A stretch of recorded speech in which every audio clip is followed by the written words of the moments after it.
All right, everybody, welcome to our Wednesday live stream. So, for those of you who don't know, we're starting to do live streams every Wednesday. So, Mondays and Tuesdays are essentially our videos, and then Wednesday, Thursday, and Friday, we're starting to do live streams. I'm here again with my every Wednesday partner, the commentary king, Uncivil Lewis, wanted to stop by today. What's up? So, we are going to be talking about all the current stuff that's going on. The Peretti case, we're going to start with. And we found a new video from Colin Noor. He's an attorney, two-way advocate, and he's put up a video that is very, very, very convincing that this may be murder. It's just hard to deny the evidence that he put forward. So we'll look at it and we'll see. We'll try to give our objective opinion. But if you guys can, don't forget to like, subscribe, do all that great YouTube stuff. I do want to say one thing. Instead of going through the DoorDash girl video, because she hasn't been convicted yet, we're going to also review Starfleet Academy from the Critical Drinker. So first, we're going to review the updates from the Minnesota shooting of Peretti. Then we're going to look at the Critical Drinker, Starfleet Academy, and then we're probably going to go get some lunch. So to be fair. Now, I also wanted to say that yesterday, I had some issues. So yesterday I put out a video against Bronca, but then everybody thought that video was the Alex Pretti shooting. So then I had to pull. So then I made that video members only because I wanted people, they didn't want to confuse people. Like, hey, here's my breakdown of the Alex Pretti shooting. This morning I get up, YouTube has demonetized the Alex Pretti shooting. So it killed all the traction. So now I got to do another video on Alex Pretti shooting. So that's so it can get traction. And then I'm going to send the video that I did arguing against Bronca, my review to that, so it can all be in sequence. Because right now it's all kind of messed up. I don't know why YouTube demonetized mine, but it just happens. You can't talk about a shooting without referencing the pew pew. Okay, I'm trying not to say it, but you can't. I don't. How do you do it on your channel? As a matter of fact, because you're a 2A advocate, how do you talk about pew pews without saying pew pews? I just use normal words. It seems to be fine. Or I just don't care. One of the two. Oh my God. Okay. So look, let's go ahead and get started.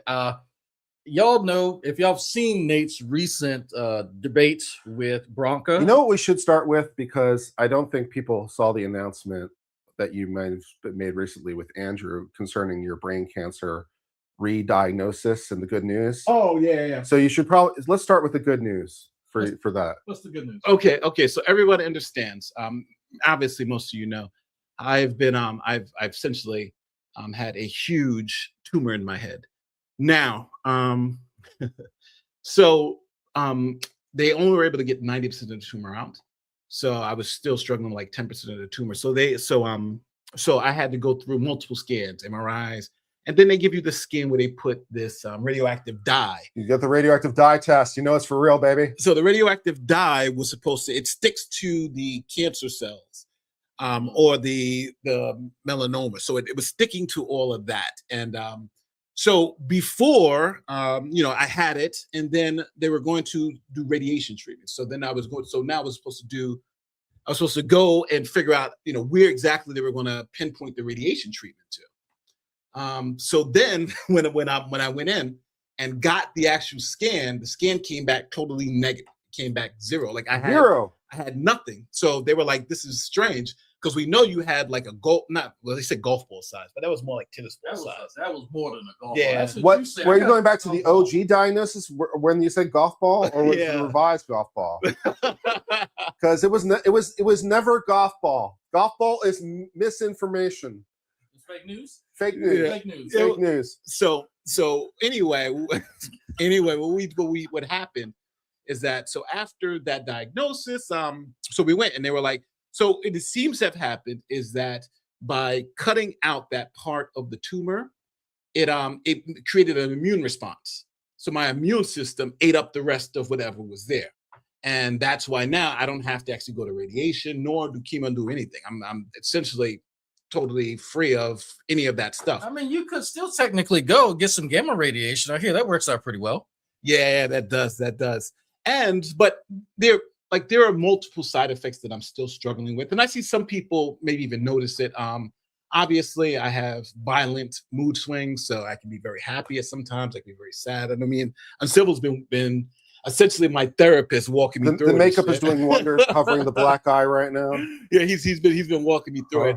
And it's just because the medication, because I'm anti-seizure medication. I'm taking this, so a lot of so I'm trying to work through it with my cognition, and it's been a struggle. It's been a struggle. So so sometimes recently they've actually changed my medication again, because I'll be on a real high, and then I'll crash, and then I'll be happy, then I'll be extremely upset. So I've been going through all this emotional stuff while trying to produce content, while trying to keep it steady. So the doctors asked me to maybe tone it down a little bit and have other people like review my work before I put it out, just to make sure I'm not on those emotional roller coasters. So that's what I'm trying to start doing. So I'm assuming everybody's been bearing with me while I'm going through this, but that's essentially what's been going on. So yeah, that's the. But the headline is the brain tumor apparently is all gone. So that's good news. Thank you. So yeah, so that's thank you for. Let me read the name. Dad Bad 44. Dad Bod 44. Sorry, I can barely say. So praise God, Nate. Thank you so much. I mean, I don't think anybody should give you any grief over that. You have one fucking eye.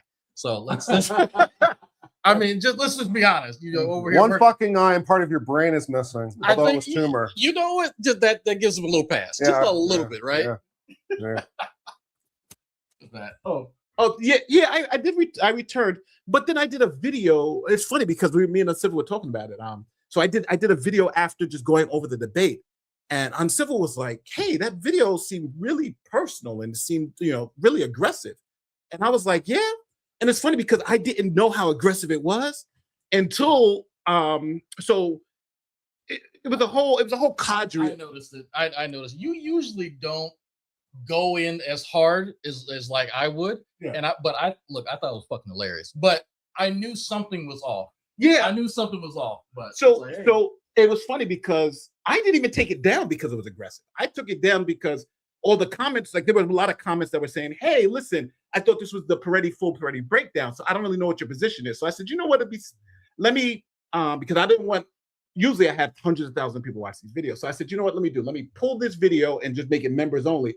Put the Peretti video out first, and then when people will get my my understanding on the take. So then I spoke to Uncivil, and he was like, "Hey man, that video is pretty aggressive. You're like, it's pretty it's not you." So I looked at the video again, and I was like, shit, it was so bad. I'll tell you how bad it was. My wife even said, "That's not a video you usually do." She was like, "There's something wrong. That video it's not you. It seems personal. It seems angry. It seems this." And then I watched the video, and then I was like, yeah, it's personal. It's angry. It's not, usually I'm attacking the person. I'm not attacking the ideas. So I was like, well, so I was going to republish the video anyway. I was like, I'm just going to republish the video anyway. But then cooler heads prevailed. So what I did is I am doing the same video, but I'm doing it in a way where I'm attacking the ideas and not the person, the way I usually do video. So bear with me with that. And I'm also, and again, I'm not hiding from the other video. I was going to publish it unlisted and just like, if you want to watch it. It didn't matter. But I wanted to give that type of context because I was actually going to republish the other video anyway. But Uncivil said it's probably best if you maybe tone it down, just tone it down, and yeah. So that's what I'm going to do. So you're going to see a newer version of the video, but it's going to be pretty much the same content, but just a little bit newer version, just so people can understand what my position is. So thank you again. Let me see. Let me get the rest of these super chats. Marriage Spectator, thank you. I think I responded to that. Absolute great. Absolute base. Great news, Nate. Thank you. Let me move this up a little. This is not an Asmund Gold stream. There's no base here. When you are going back to whenever they invite me, I'll be back on there like ASAP. So you use all doctored photos of Peretti in the last video. Please make retraction and address first image you use. Okay, thank you. If I did, please call me out. Yes. You know me. So if that's the case, I saw want to. where some people were like saying doctored because someone like cleaned it up to make it a little cleaner, but like I don't think it was doctored. I think it was just cleaner, but less grainy. A lawyer should go all in on their beliefs. Yeah, about the argument, but not towards the person. About the idea. We talked about ideas. Yeah, and I'm just going to say it that that video wasn't what I want. I like all the criticisms in there. I think are accurate. I don't think anybody can deny the actual criticism. It's just there, right? But it's not the information, it's the way it's presented. And I think I presented it in an unfair way to Andrew Bronca. The way I presented that was unfair. It was unfair to attack him versus the principles and policies. So, but again, if you guys want to see that video and see it, you guys will be able to see it. But I want to make sure I clean up what I want to clean up, and you'll see the old video, see the new video, and see exactly what I'm talking about. So there's some people like, oh, he hit it from the backlash. To be honest with you, I gained a whole bunch of subscribers from that video. I was kind of surprised. I'm like, what the hell? Like, all these people hate Bronca? And so it was another reason to pull it down. I was like, I don't want to do this. Is not me. So again, please bear with me. I'm totally sorry for the long-term fans. So now let's get into this other stuff. Let me see. No doubt your research multiple manipulative edits. I don't know. Maybe you're right. I don't know. Let me see. Kurt being a therapist recording mood swings and aggressiveness. Any regular viewer, clocky irony here. They must have seen your videos on Legal. Oh yeah. Well, today's video on Legal is going to be a lot of fun. I just saw he posted some bullshit, so I'll be responding to that today. That's going to be fun. AI upskill does not hold up as evidence. But we're not in a court of law. So it's workable for our purposes. Read this one. But I have to ask, what is your take on the fact that Pretti had a run-in with ICE before his death? Irrelevant. Would this have changed anything? Irrelevant, unless it was like unless it was in like the minute before, like if it was immediately before. But if it was like the previous day, irrelevant, because we have to judge things based on what was happening at the time. It could have been loiter, but that's not pertinent to what happened later. Can we ever resolve the immunity of Fed police? We're hoping so. Now, also, too, I want to apologize to Richard Ritchie. I know he's a left-winger. I know this. But I did the same thing to him in my videos as I did to Bronca. So I want to offer a public apology to Richard Ritchie. I was attacking him instead of the ideas. So there was a lot of that in that video, too. And again, I shouldn't have done that. And now I know, and everybody's like, yeah, cheering. And from that video, I got a whole bunch of subscribers. But now that after I realized what I did with Bronca, are we talking about the TYT guy? Yeah. Oh no. No, there was one of those videos. I think this is an entirely different situation. Yeah, with Richie over there, doctor. He's faking like 8 different degrees. I think that only 10. Only 10. I think at that point it might be okay to start talking about his character. At that point, talking about him as a person seems a little bit more prudent. He is Dr. Richie, though. He has ED, Kirk. Okay. He has ED, Kirk. I have to say, there's cause to doubt everything at this point. Did he really earn that PhD? I think he has ED. Okay. I think he does. Yeah, well, it could be. Keep reading some. All right, so we're gonna read like 2 or 3 more super chats, and the rest we're gonna put on hold. Do a watch party on Harvey Birdman. The show is hilarious, and your commentary would be hilarious too. Okay, Harvey Birdman. That's an old school. That's we can remember that. So we got to probably do that next time. The photoshopped his face to be not nasty end. Okay. I'm not. He had the wrong facial inspection. That's what we're boiling things down to. I don't know, man. Yeah. Someone photoshopped. At what point do protesters become stalkers? That's a good question.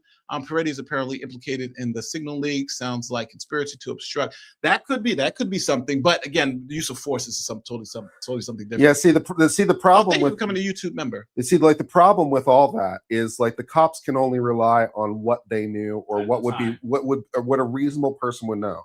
So you can't like luck into self-defense, and you can't also luck out of it, right? Yeah. Because everything's based on your perspective. So if you had a case where like you think where you subjectively and objectively believe you're in self-defense, but you're mistaken for whatever combination of reasons, right? It wasn't what it appeared to be, right?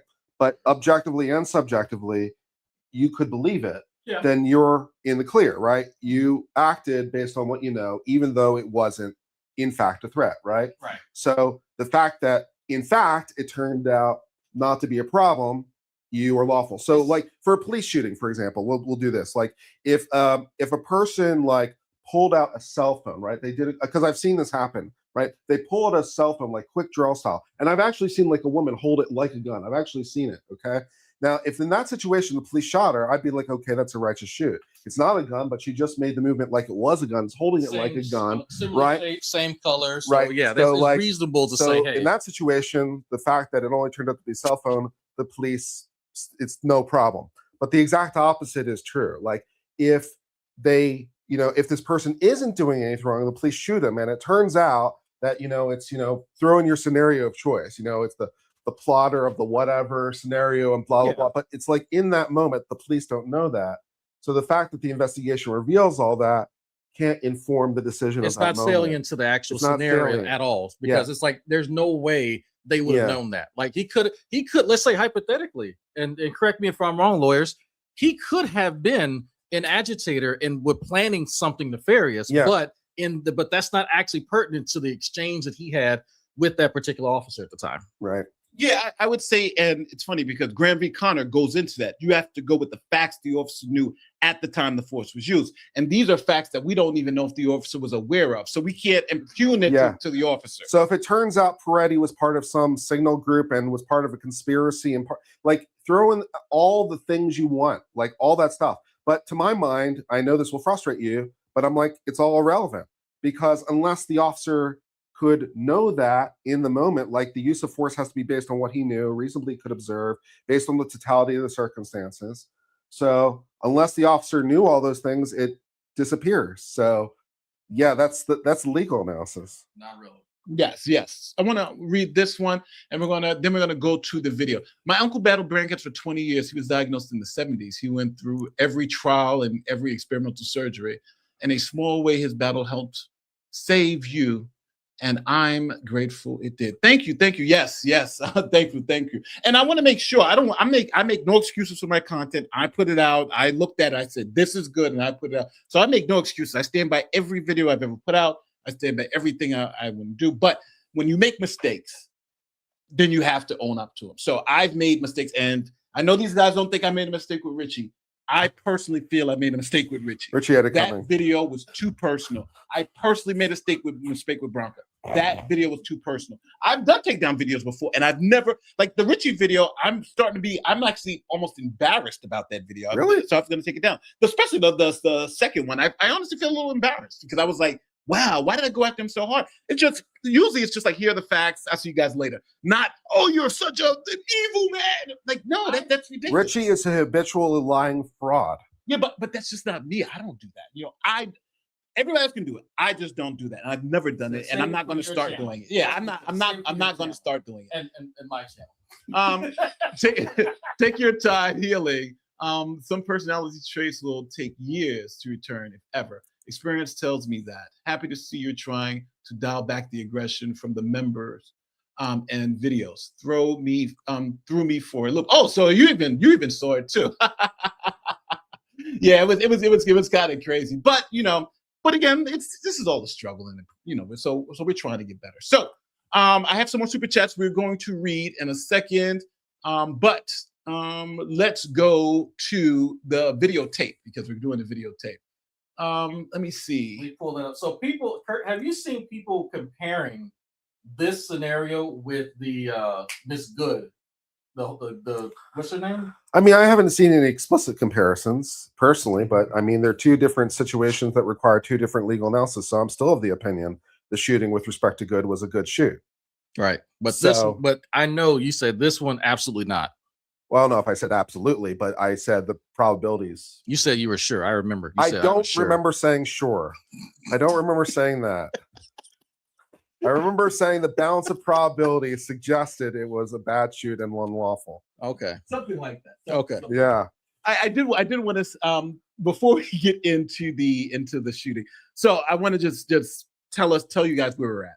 So we watched Colin Noir. He's a lawyer, 2A expert, I think he's former law enforcement, and he did a breakdown, and his breakdown has more detail than my breakdown. So my breakdown, I tried to get as much detail in, but his even has more detail. So we're going to watch a breakdown that he did on his channel, and we're going to tell you if it changed our opinions or not. Now, at this moment in time, my opinion before going into this video was the first officer who showed all that aggression, pushing the people, doing all that, violating those people's rights, essentially assaulting those people, that officer had the most criminal liability for the deprivation of rights. And now we know that officer was one who actually fired their gun into this guy. So I think that officer should be charged with murder. I think it's unjustified. He instigated it. Yes. The whole incident was instigated by that officer. Absolutely. There's no reason for him to have been pushing people unless he was trying to push somebody out of the way of a car or a fire. There's no reason for him to do that. Now the other officers who fired after hearing the first shot, I said it was a possibility, right? The possibility is if that first shot came from the suspect's gun, the SIG, and it was a misfire, then it would justify all those other officers shooting at that suspect because he was trying to get up at the time the first shot was made.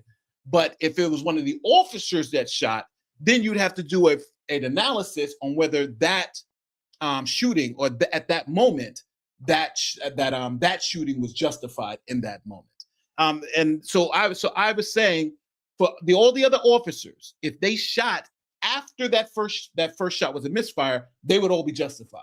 But if it's one of the officers that shot, then that's a whole nother analysis. They may not be justified. So what I said is most of the officers would be justified, but the one who actually accelerated the incident may not, probably isn't going to be justified. So my conclusion was the shooting was unjustified, but there are justified officers within it, if that makes sense. Yeah, I think there's culpability that needs to be had, and I've already told these guys I'm going to take the position that a lot of people aren't going to like that. I think the people of Minnesota, and that includes the people out there protesting and Walls and everyone else that fomented it, this is also in large part their fault.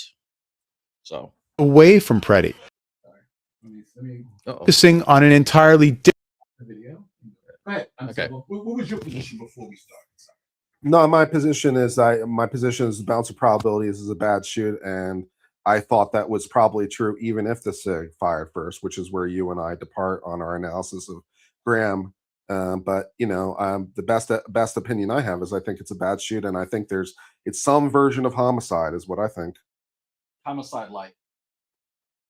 I'm not interested in debating degrees between murder and manslaughter at this point. That's all I'm trying to say. That's fair. Yeah. In other words, it's unlawful. It's just the degree of which it's unlawful. It's uncivil. It's very uncivil.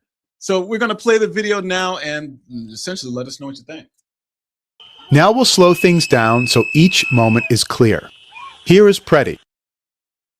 Several agents are restraining him, and this is the Border Patrol agent who will shoot him first. What the fuck is wrong with you? This appears to be when agents first notice that Pretti is carrying a firearm and yell that he has a gun.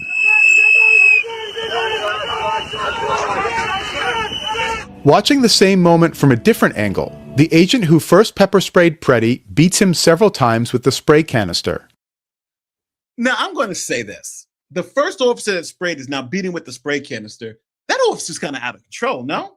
Yes, I think so. And this is actually part of the point that I was going to make about this whole thing.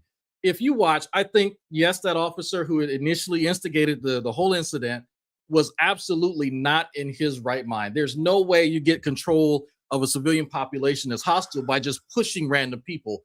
That's how you continue to ramp up that anger and that animus that's already built up. And so I think that him spraying Pretti in the face and then beating him with the canister after the canister, didn't work. It's just so many. aspects to this that I think that this guy had enough. No. No, I just think the police are basically overreacting, basically pretty much at every step. Here we go. We can see that both of Pretty's arms are pinned down by his head. This Now, I think that's extremely, extremely important because you had a lot of people saying he's reaching for a weapon. You got people this, but here you have a clear picture of his hands being by his head. And I'm assuming because he's just been pepper sprayed, he's probably trying to, wipe out his eyes and stuff like that. But that, I think, takes that aggressive posture from this guy because you can see he's got his hands over his head. Does that change any of the way you guys feel about the analysis? Nope. No. All right, here we go. agent in gray reaches to remove Pretty's weapon from his hip. As this agent unholsters his gun, nudges the agent in gray out of the way, and fires. Let's rewind and focus on the agent who shoots first. Just seconds before he fired, he was facing away from Pretti and focusing on an entirely different situation as he tries to spray a nearby woman with an irritant. The spray appears to malfunction and the agent turns as he adjusts it. That's when someone yells that Pretti has a gun. And around 5 seconds after fully turning his attention toward Pretti, the agent draws his weapon and shoots. His arm visibly recoils at the first shot. The firearm has clearly been removed from the scrum when the first shots are fired toward Pretti at close range. The officer who disarmed Pretti can be seen reacting to the sound of the first shot, looking back toward the skirmish. The shooter was standing. Okay, so we got a lot there. So that was one of our biggest questions, is that where did that first shot come from? So we see recoil from that officer. We see the officer who actually has the gun turn around after the first shot. So it's they're making the case that this wasn't a misfire. This was actually a shot from one of the officers into Pretti. Because some people were saying initially that the Sig Sauer, which is known to misfire, some people were saying it's probably that, and that's what the officer was reacting to. And I know you're way more knowledgeable in the Sig than I am, but is that actually a plausible explanation? I mean, it's plausible, but there's just no video evidence that I've seen that reflects that that's true. I mean, you see the gun being carried away, and I've looked at it from multiple different angles, and I don't see anything that suggests the gun fired. Okay, that's fair enough. So Let's go back to the video. Toward the skirmish. The shooter was standing behind Pretti and not under direct threat, contradicting statements from Homeland Security officials that he fired defensive shots.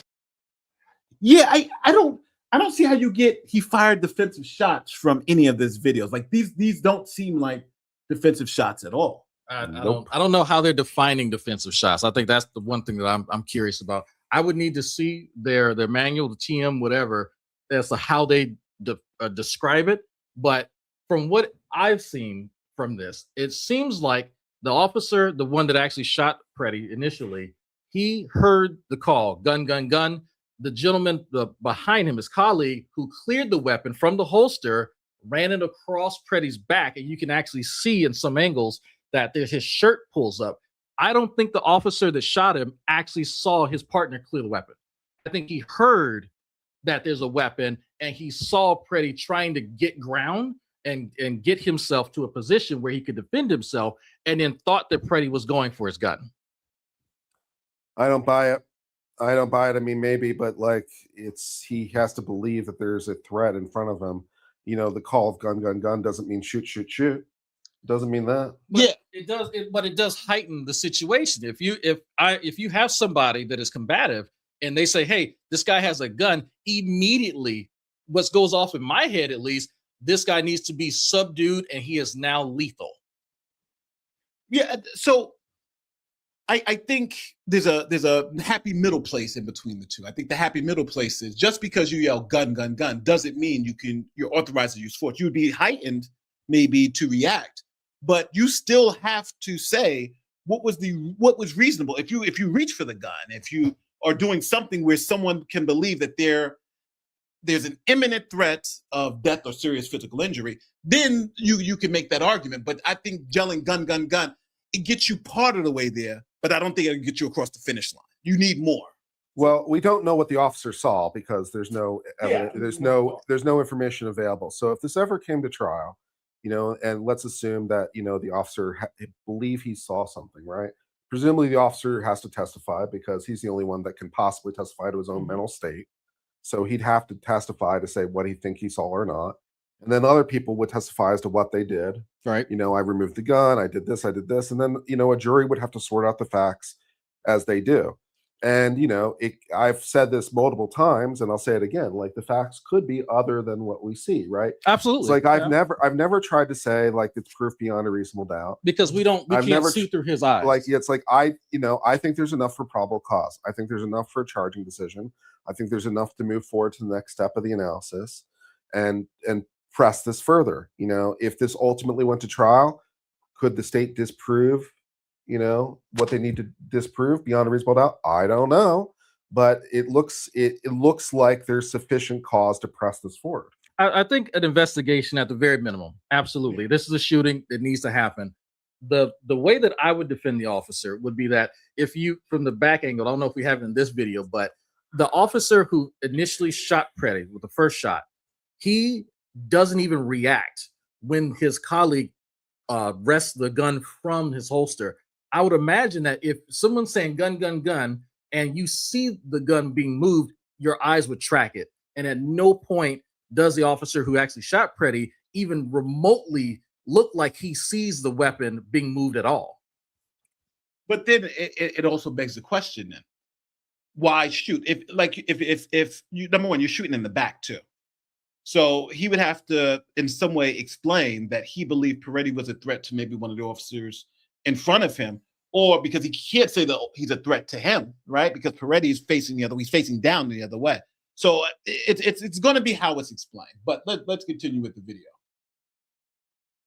He also has a vantage point to see the gun pulled from the scene, but we, like you were just saying, you don't know if he can see. Like, yeah, I don't know what he saw. Yeah, we can't tell if he saw. We can say he could have from his position, sure, but at the same time, it's equally plausible that he didn't see it because, like I said, he didn't even react because his buddy reached across Pretty's back, and you can actually see when Pretty's shirt rolls up as the weapon gets cleared. But none of the other officers react as well because none of them have seen it. And that's why I'm in the camp that none of them realized the gun was unholstered and cleared already. Let's do it. it's unclear if he did, and whether he thought a weapon was still on Pretti. He then fires 3 more shots from behind Pretti. Yeah, this doesn't look good. It looks very, very negligent. Very, very negligent. I move it to reckless easy. Yeah, this is not looking good. Yeah, so it's like, we're at this point, we're debating between murder and manslaughter at this point, like, because that's like, so yeah. And you also have to understand too, because there's the phenomenon where, let's say at a robbery, if you're at a bank, not a bank robbery, and the guy pulls the gun out to the teller. The teller generally just focuses on the gun. So a lot of times they won't even be able to tell you how the person looks because you're focusing on the threat. And that could be the possibility with this officer and not seeing the gun. You could just focus on one thing and not notice anything else around you. So that's something I think it's just, you have to understand the limitations of the human consciousness in that particular point in time. Whose arms are down as he appears to brace himself against the pavement. In one hand, he still holds his phone, and in his other, his glasses. The agent in gray who removed Pretty's gun carries it across the street. Pretti is disarmed and falling to the ground. But the agent who first pepper sprayed Pretti and later beat him with a canister also pulls out his gun. From a distance, despite the fact that Pretti is lying motionless on the ground, these 2 agents fire 6 more shots. Neither is under threat.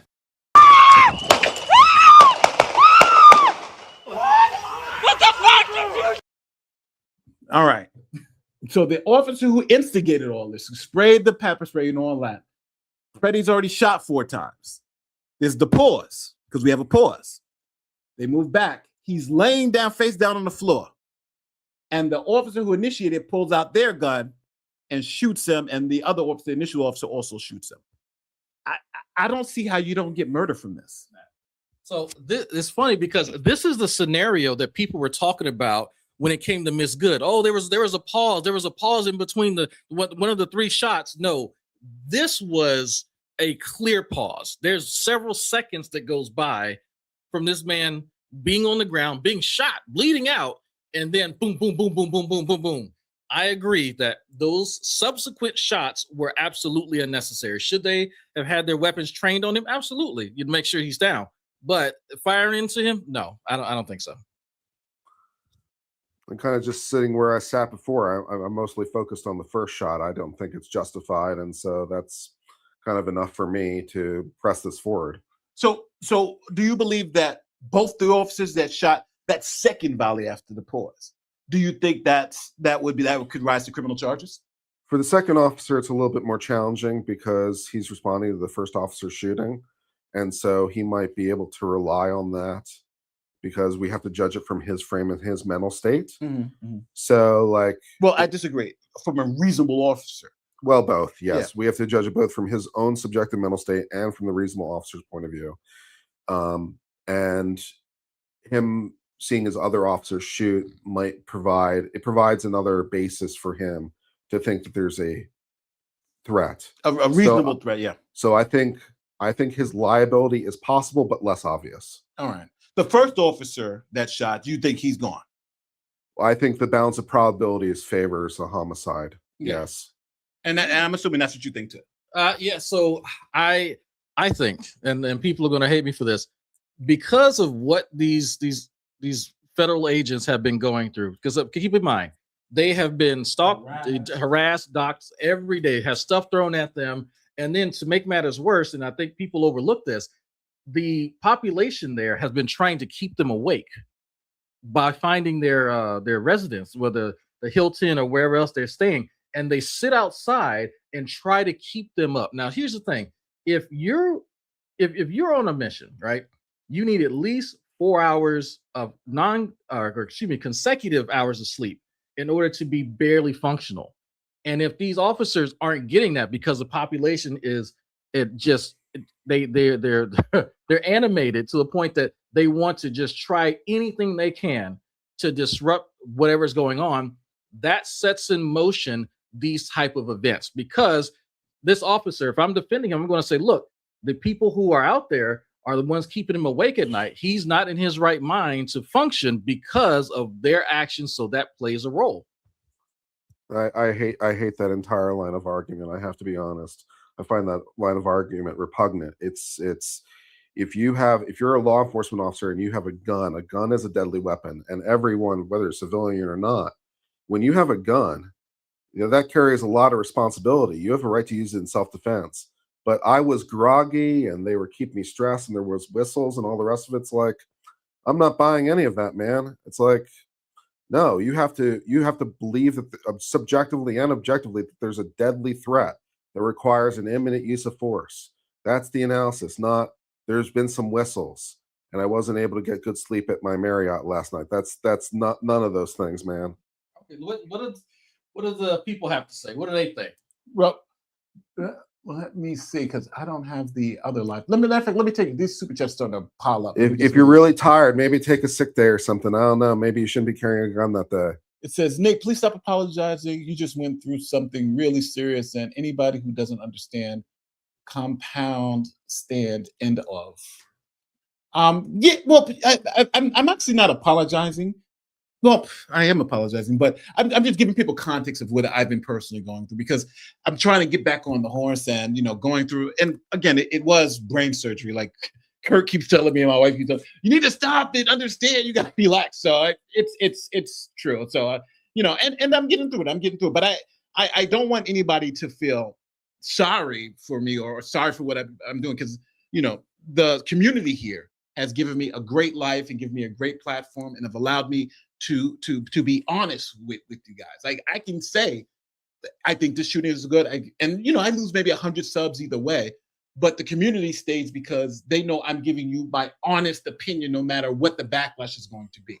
But I have a responsibility to give you my honest opinion in a way that's not personal, that's not animus, that is just based on the facts and the law as objective as I can. And the Rashard Ritchie video was not that. And the Andrew Bronco video was not that. And I will do better. I promise to do better. You don't have to, and I appreciate it, but I promise to do better. Congrats on 1K. Uplift Civil. Woo! Thanks. The gym work is still going. Appreciate that. But for Pretti to have a run-in with the cops a week prior, then the next weekend, she'll up with the poo with the pew is not irrelevant. Yeah. It's irrelevant. Yeah. It's irrelevant. It's irrelevant. Yeah, it is irrelevant. I understand, but you would have to show me that those cops knew he was that type, but I just don't they can only rely on what they know. Yeah, at the time. At the time. Yeah, they can't get lucky. It's Graham v. Connor. Now it's funny because Graham v. Connor is even codified in Minnesota law. We looked at it this morning. It's codified in Minnesota law. You understand? By the way, when I say irrelevant, I mean legally irrelevant. Yes. It's irrelevant to the legal analysis because for something to be relevant, it has to change a fact in dispute, make a fact more or less likely. But it's irrelevant because what happened a week later or a week earlier can't possibly inform what was going through the officer's mind unless they personally were involved or had some sort of personalized knowledge. But short of that, it can't possibly inform their knowledge of the situation. Yeah, definitely. Here we go. Let's finish out this video. Let's go! In total, the agents fire 10 shots in 5 seconds. So that's the end of the video. So that's the end of that video because we're about to review another one. But so from that perspective, and I'll say this, if you take, because we have to take into account the totality of the circumstances from Barnes v. Felix. Mm-hmm. So we're talking about the earlier pushing and shoving that was shown on this video too. They weren't resisting, the pepper spray coming out, and the officer being overly aggressive. I honestly cannot see how anyone can clearly say this is justified based on the totality of the circumstances that we see here. What say you? I think the DOJ is going to back the officer and say, look, he's put in a bad circumstance. The population's against him. And so, you know what? He may have acted in a way that isn't ideal, but not overtly malicious. I honestly think that's going to be the defense. It's premature to think about defenses. It's because we're just in too much of a zone of uncertainty. All I can say is based on what I can see, it seems to be a bad shooting. So it warrants pressing further. It could be a lot of things when it comes to defenses. So that just feels premature at this point. Fair. A lady I know who rarely watches the news asked me, why all the news about ice in Minnesota? I'm from there, and that is all we have in winter is ice.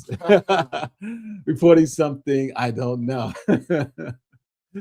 I love you, Nate. God continue to bless you and your family. Thank you so much. Thank you so much. Judge Knapp had a good interview with Sheriff Hathaway. Yeah, I'll definitely check that out because I love that judge. If the officer had asked them to step back and they hadn't, could the officer then put his hands on them? We have to understand what reasonable and proportional force is. Stand back. Now, if you're doing crowd control, maybe. But if you look at the beginning of the video, the women are standing in the middle of the street and they're not blocking the officer's path. He has to actually step forward and push her. I can see if she were like within, like if she was as close as Kurt or Nate is, but he actually had to clear some distance and then push her. And that's, to me, that's what told me it was unnecessary. And then I just also want to say, he crossed the street and kept assaulting them. So they were being pushed when they crossed the street. So they weren't even near where the ICE officers were. They were across the street and he pushed them again. And and I keep saying, all of those use of forces have to be justified because if they're not, they're assaults. Think about this. If you take the badge off the cop, that's an assault, right? But you put the badge on the cop, it's not an assault only if it's justified. And then when you're asking stand back, the legal question is why? Why is the officer asking them stand back? Because he said so. Yeah, that doesn't work. There are legal reasons and illegal reasons. The cops just can't give me any arbitrary order. They can only give me lawful order. So it's like, okay, It's like, okay, if you ask him to step back, why? For what purpose? What's the law enforcement purpose for causing him to step back? Why are you doing that? Because he said so. That's no, that doesn't do it. Let's do this. But for Peretti to have a run-in with ICE prior to this, and have suffered a broken rib, then return the next week with a pew is not irrelevant. It's irrelevant. It's irrelevant to the legal analysis. It's irrelevant to the legal analysis. It's just irrelevant to the legal analysis. We are all humans. We admire you, humanity with Bronca. Thank you, humility with Bronca. Thank you so much. Shipwreck suggested shoving a woman, and Peretti were waving traffic through the operation and were told to leave but refused. Officer then used force. Well, being told to leave a public street, that officer cannot do. Like, Peretti, to me, was filming. He was filming from a distance, and he only stepped forward when the women were being pushed by the officer. And the officer really has no right to tell a civilian that they can't be on the street unless, for instance, if they're in the middle of their federal operation. Officer in particular. Federal officers are not there to enforce traffic law. Yeah. It's like, even if she's standing in the street, okay, maybe that's illegal, maybe it's not, but it's not ICE unless there's a reason for the federal operation. So how did they connect together? Get off the street because I said so. No. It's my street now. No. Video from the other side of the street prior to the original video shows one of the protesters, possibly Peretti, saying something to the effect of, "I'm going to hurt you." I would need to see that video. I've not seen that video. That could be relevant. Yeah. But could be relevant. Is it geared toward the officer that did the pushing though? Because just saying I'm going to hurt you. Yeah, who was it said to? Right. Yeah, but even if it was said, if he's saying that to the officers in general, I think that's highly relevant to your state of mind. Yeah. So if that's true, that could be relevant. That would change the amount. But then you still have. But then even it's a factor within all these other factors. So it may not be determinative, because a lot of people want to look for that one silver bullet. But when you're dealing with factors, you're weighing them against each other. Well, yeah, he said they'll hurt them, but then if he runs at the officer with his hands up, you can't just kill him and say, well, he said earlier. You know what I'm saying? You have to kind of really look at the totality of the circumstances. As a Minnesota resident, it takes all of the chaos, all of this chaos is on Waltz and Frey, and Pretti quit his job a month ago to join the ICE watch in Minnesota. That's cool. You know what? As to that aspect, Pretti is a free person like anyone else. He obviously has the right to quit his job or not.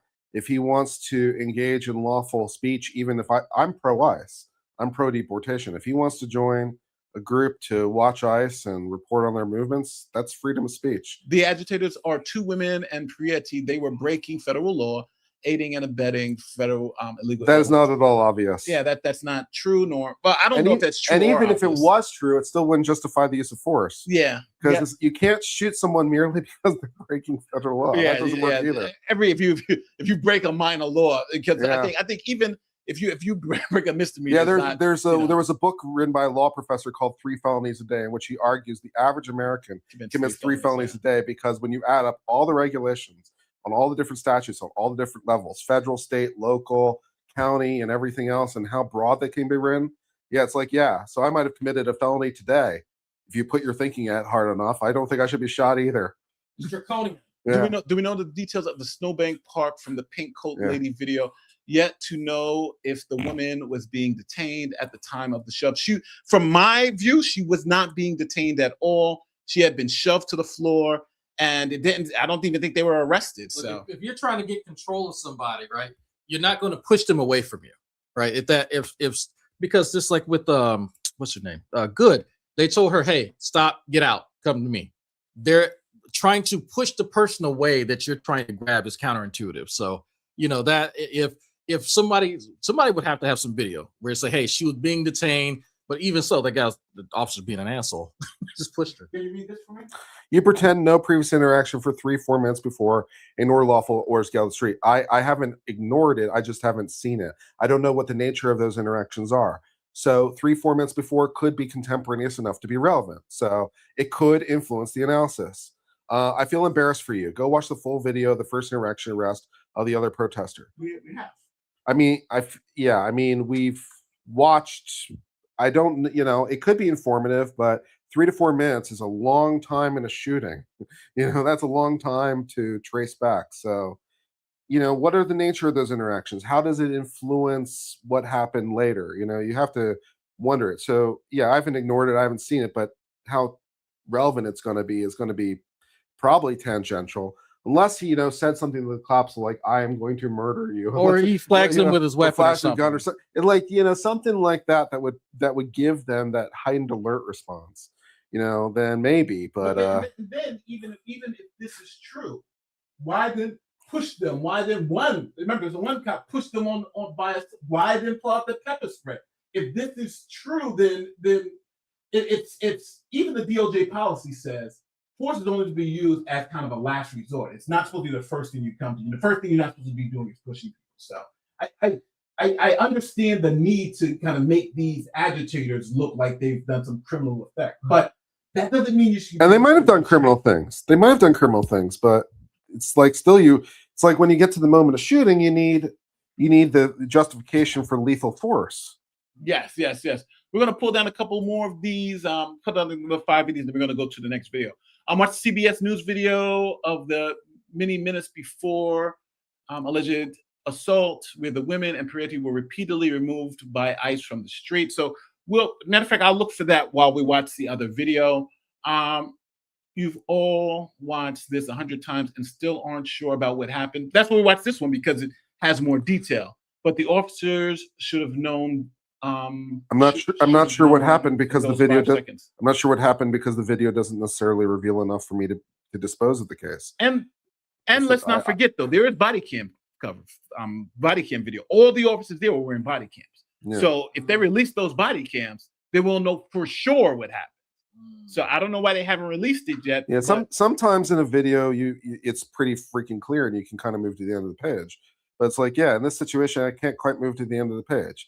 There's enough space in my mind, for there to be questions that I can't get all the way to the end beyond a reasonable doubt. But it's like I can get the probable cause. But yeah, I think when the body cam footage of Miss Good came out, because remember, people were debating, oh, he never got hit. He was in no danger. He never got hit by the vehicle. And then when his body cam footage came out, the phone cam. The Good situation was enough. It's like, because there was enough information in that Good situation for me to say, okay, I think it's a justified shooting. Right. So sometimes I can call it. In this situation, I'm like, I think it's more likely this, but there could be things that I'm not quite aware of. So yeah, one of the views, what is it that Socrates said? The start of wisdom is saying, I don't know. Yeah. Fair enough.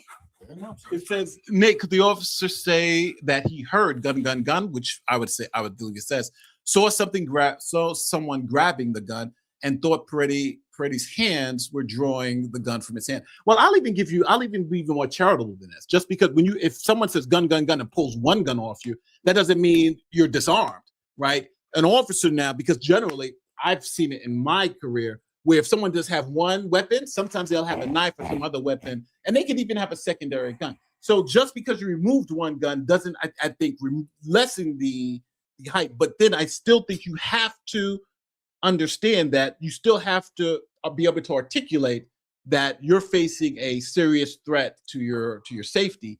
And here, someone face down, his hands are by his head, and it's going to be hard to articulate that based on what we've seen now. That's my opinion, because again, like I said, if what we've seen here is all accurate, then I don't see how you don't charge these officers. Also in Minnesota, it's illegal to conceal and carry without ID. Yes, but I don't think they were arrested. First of all, did the officer know that? Yeah. Second of all, what does that have to do with anything when the gun was fired? He's a criminal. It's actually illegal to be in the street like they were. It's illegal to jaywalk.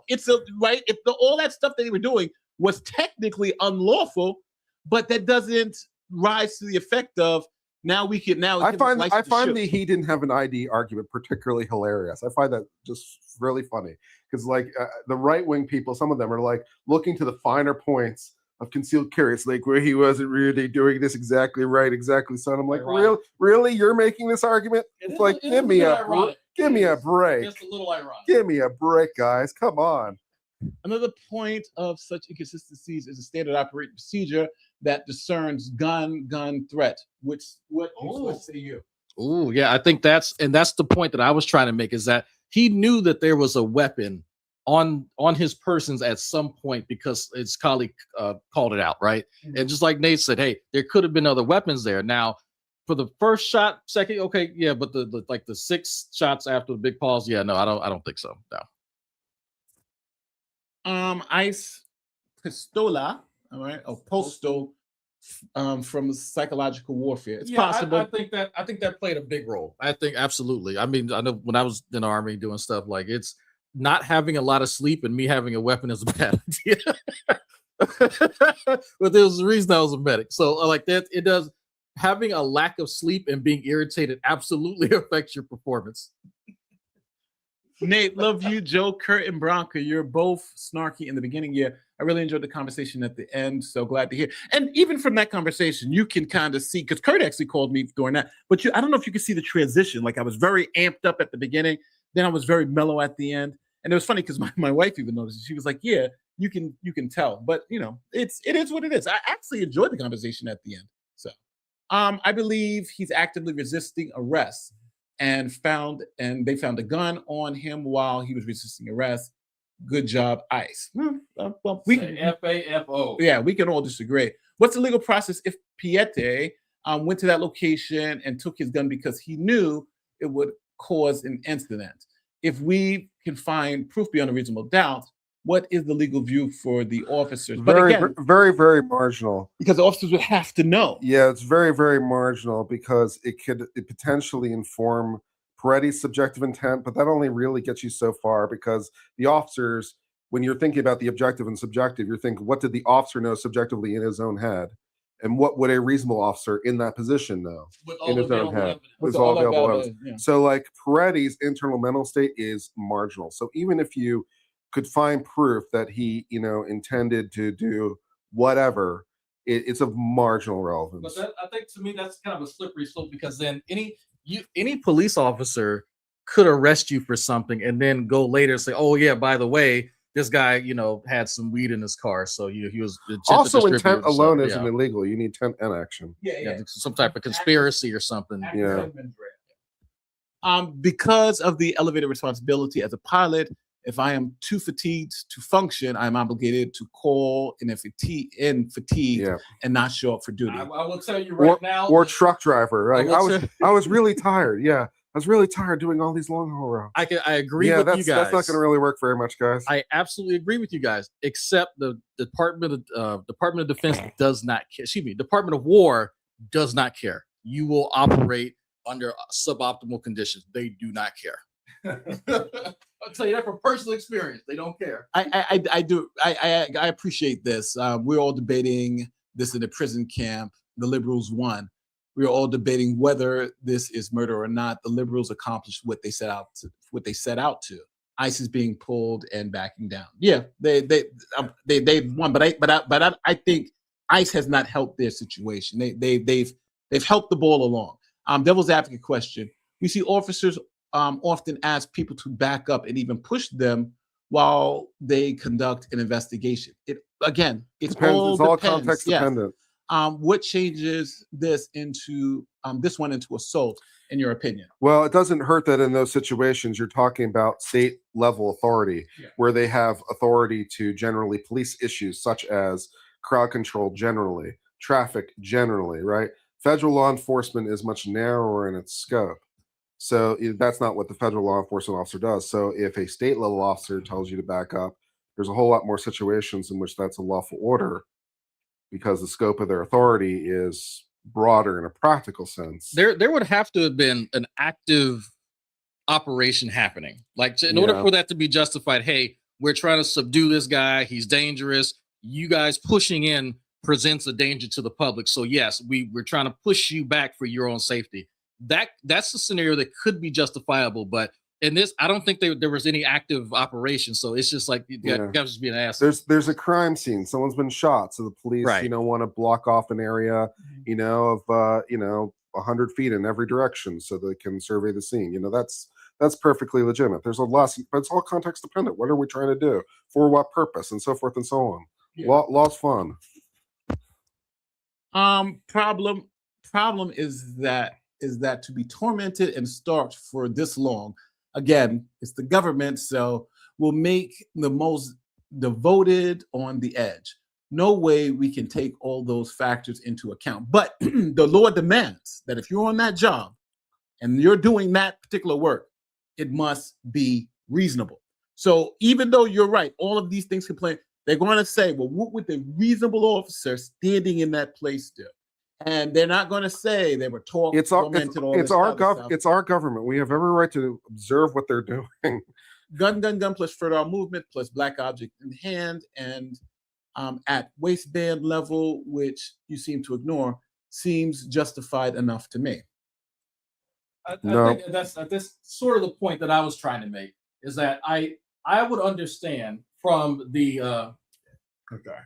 I understand from that officer's point of view right now. Keep in mind, none of us actually know. None of us are saying definitively we know what that officer saw. That's literally impossible unless we're seeing through his eyes. There's a body cam. There's something where we can see his body track. When the officer who initially shot his colleague cleared the weapon by reaching his right arm across Pretti's back, unholstering the weapon, and then dragging across his back, pulling his shirt up. From my perspective, and I think what's his name, Officer Tatum also said this. I don't think the initial shooter saw the weapon being cleared. His body language did not change. He didn't even acknowledge it. But I think because Pretti was trying to get a base, trying to defend himself, that the officer saw his hand go to his right side toward the holster and then fired the shots preemptively. Yep.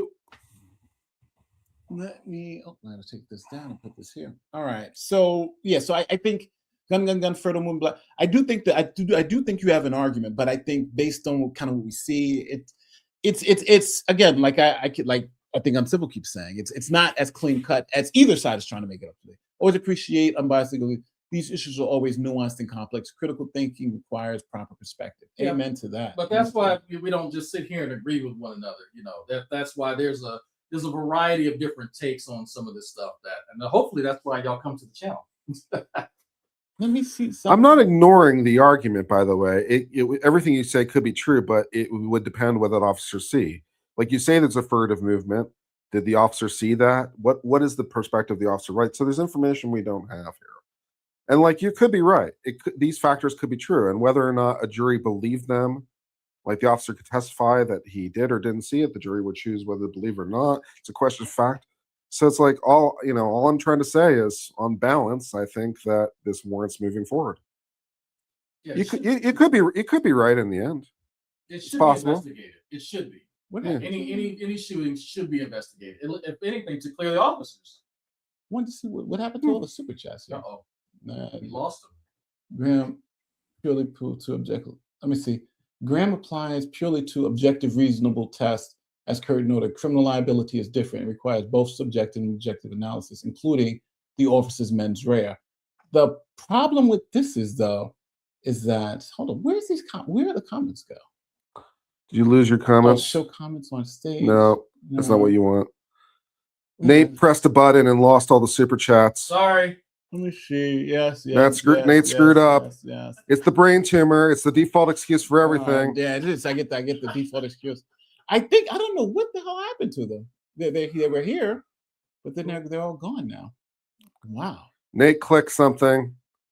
Media assets, banners, yeah. Comments. What about that drop down to the left? This right one? There. Yeah. Yeah. So regular, small comments on stage. Nope. Wow. And that shows the comments on stage.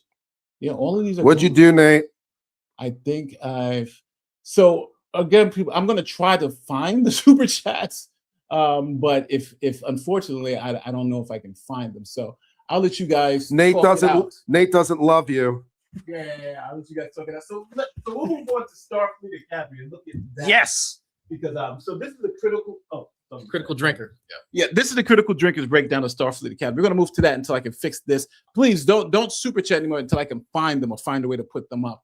And then we can go back to that because I want to I just want to make sure I at least get your super chats, because I do want to. Nate did it on purpose. I saw him with malicious intent in his eyes. Exactly. He knew you guys agreed with me, and the super chats magically disappeared.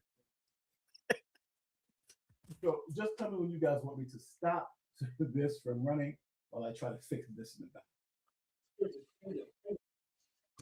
Academy is a bit like opening a daycare center in a strip club. Yeah, I guess it could be done in theory, but man, there's a whole lot of obstacles in the way. After all, we're witnessing the final death throes of a 60-year-old franchise that survived a decade of cancellation, the end of the Cold War, and the visual and intellectual diarrhea of the J.J. Abrams movies. It's like watching your favorite long-retired boxer lumbering back into the ring for one more fight, punch-drunk and overweight and a shadow of his former self, getting completely pummeled and humiliated by an opponent half his You need help over there, Nate? But leave it to that bastion of hard-hitting journalism, the Mary Sue, to cheer everyone up. Wait, do they still exist? Wow. Whatever. Let us examine this fair. Displacing you, Nate. I'm going to see if I can fix this. Okay, we're switching spots. So one of the things I noticed initially about the new was Starfleet Academy, it reminded me of that scene from the Lord of the Rings spinoff, where they had like every child under the rainbow, like every color and variety of minority was present. And I'm gonna say I don't really like that. And I know that's odd coming from a guy like tokenism isn't fixed by making the whole cast tokens. It's clear that you're trying to check boxes. Well, where's the fat stupid one? Okay, where's the black gay one? Okay, where's the super strong female archetype? Hey, where's the trans one? Where's if you can look at the cast and just throw a dart, and this is some type of like oppressed minority, I don't think you're gonna set up a good story unless that is the context, right? But I don't. It's cringy. No. Also, one thing I'll say about Starfleet Academy is that they seem to forget they're taking the woke world of today and imposing it on 1,000 years in the future, and that's just not the context. It's the future, Nate. Move over a little bit. The future is awakened. Yeah, but it's not. It's gotten to the point where like even the holograms are fact. It's like these are holograms. Okay, yeah, with the puffs. Okay, so she's I didn't understand this because I watched two of Drinker's videos. The hologram is a person now. I think, yeah.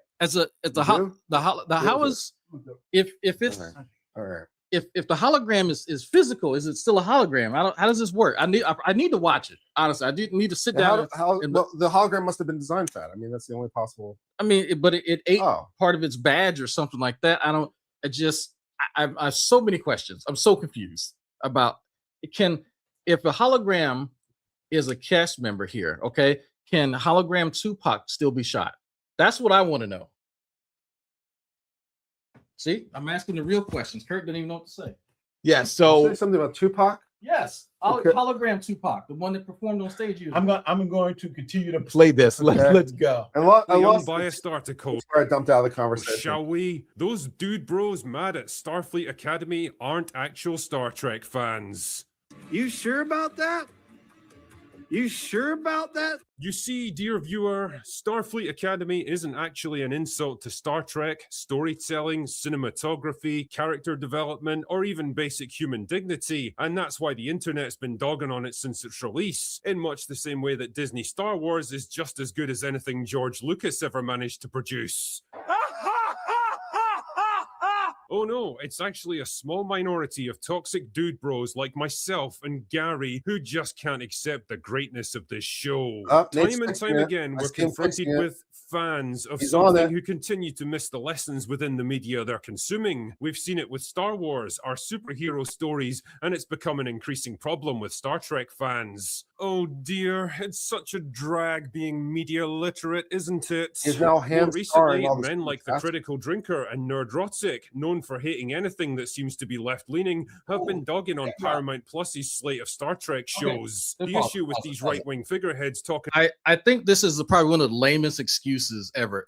So both Nerdrotic and Critical Drinker are fans historically of Star Trek. They have videos on their channel about it. And all of us who have watched Star Trek understand that there's tons of very progressive, very typically left-leaning, let's say, philosophies that are baked into the narrative. The issue, though, is here that the big difference between the way that it was done in the past, and even with Captain Janeway and the others, it wasn't done with the refinement of a bull in a china shop. It wasn't this whole ham-fisted, there's a message, accept it. Just, are you going to do, or you're a racist? It's just, there's no type of the finesse, right? There's no type of subtlety to interweave it into a greater narrative to teach the lesson, if that's the goal. But that's just me. It's funny because Star Trek wasn't political, even though they did, like in the 60s, they had the first interracial kiss and things of that nature. But it was always like, it never reminded me of how we live today. It was always how we, how things should be. And again, like body positivity in the future, I don't think would be a thing because we have replicators. We have Ozempic. And don't forget, like I'm thinking 1,000 years in the future, we take a pill and you'd be fine. You know what I'm saying? Are you saying I'm not fine?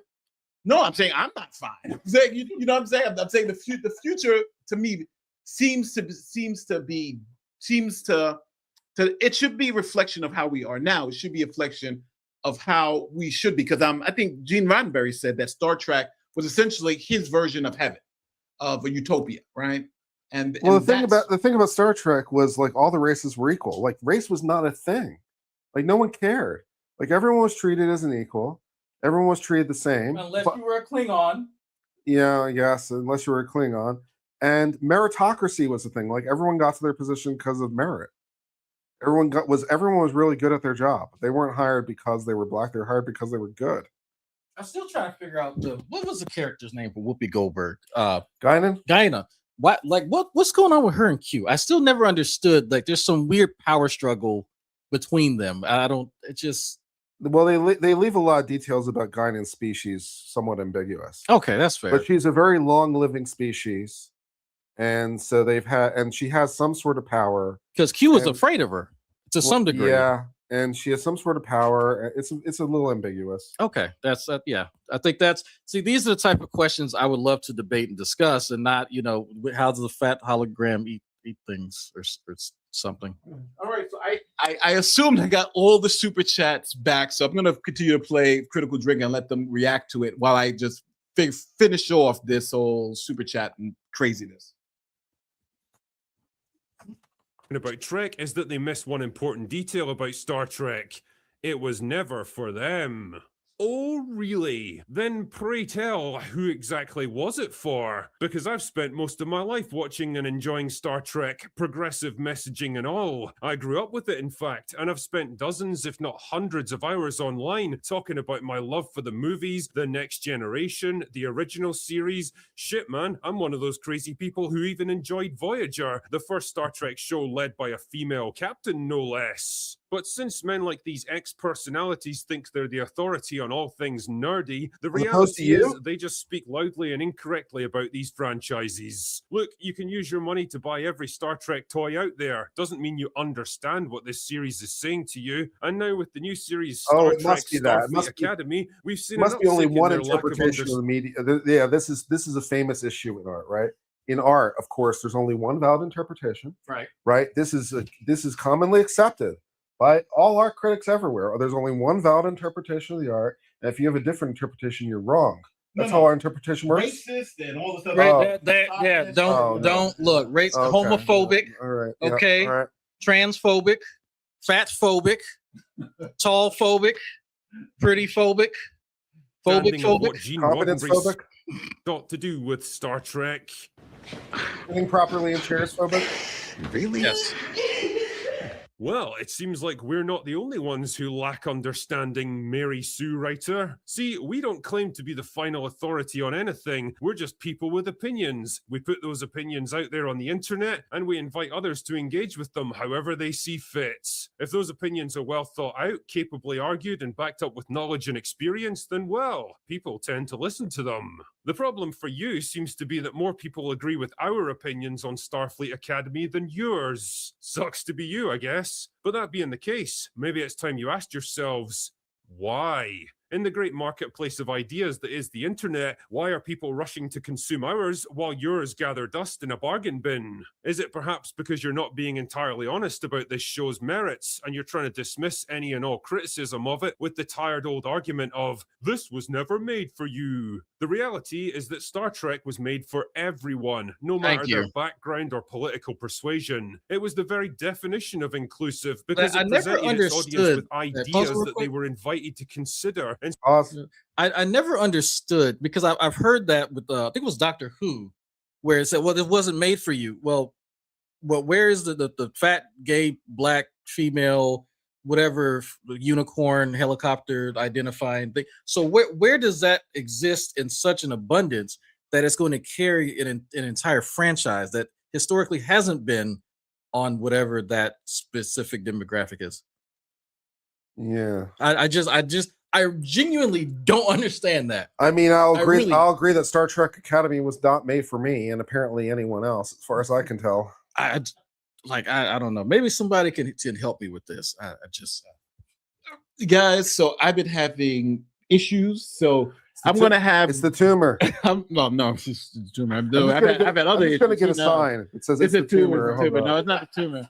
I've been having other issues. So I'm going to step off for real quick, but I'm going to have Drag and Uncivil do the whole. Well, Uncivil's going to take some over. super chats for you. And How about that? Yeah, I got it. Just read your ass. You better read them correctly. Well, that's not guaranteed. I'll do what I can. That's fine. All right, let's read some super chats. All right. Our friend Nate is gone. He didn't take the mic with him, did he? No, I haven't. Great, fantastic. Did Pretti obstruct when he helped the woman? I don't know. If there was an active operation going on, you could kind of make that argument. But even if there was, that still doesn't mean that they need to escalate force by start pushing people.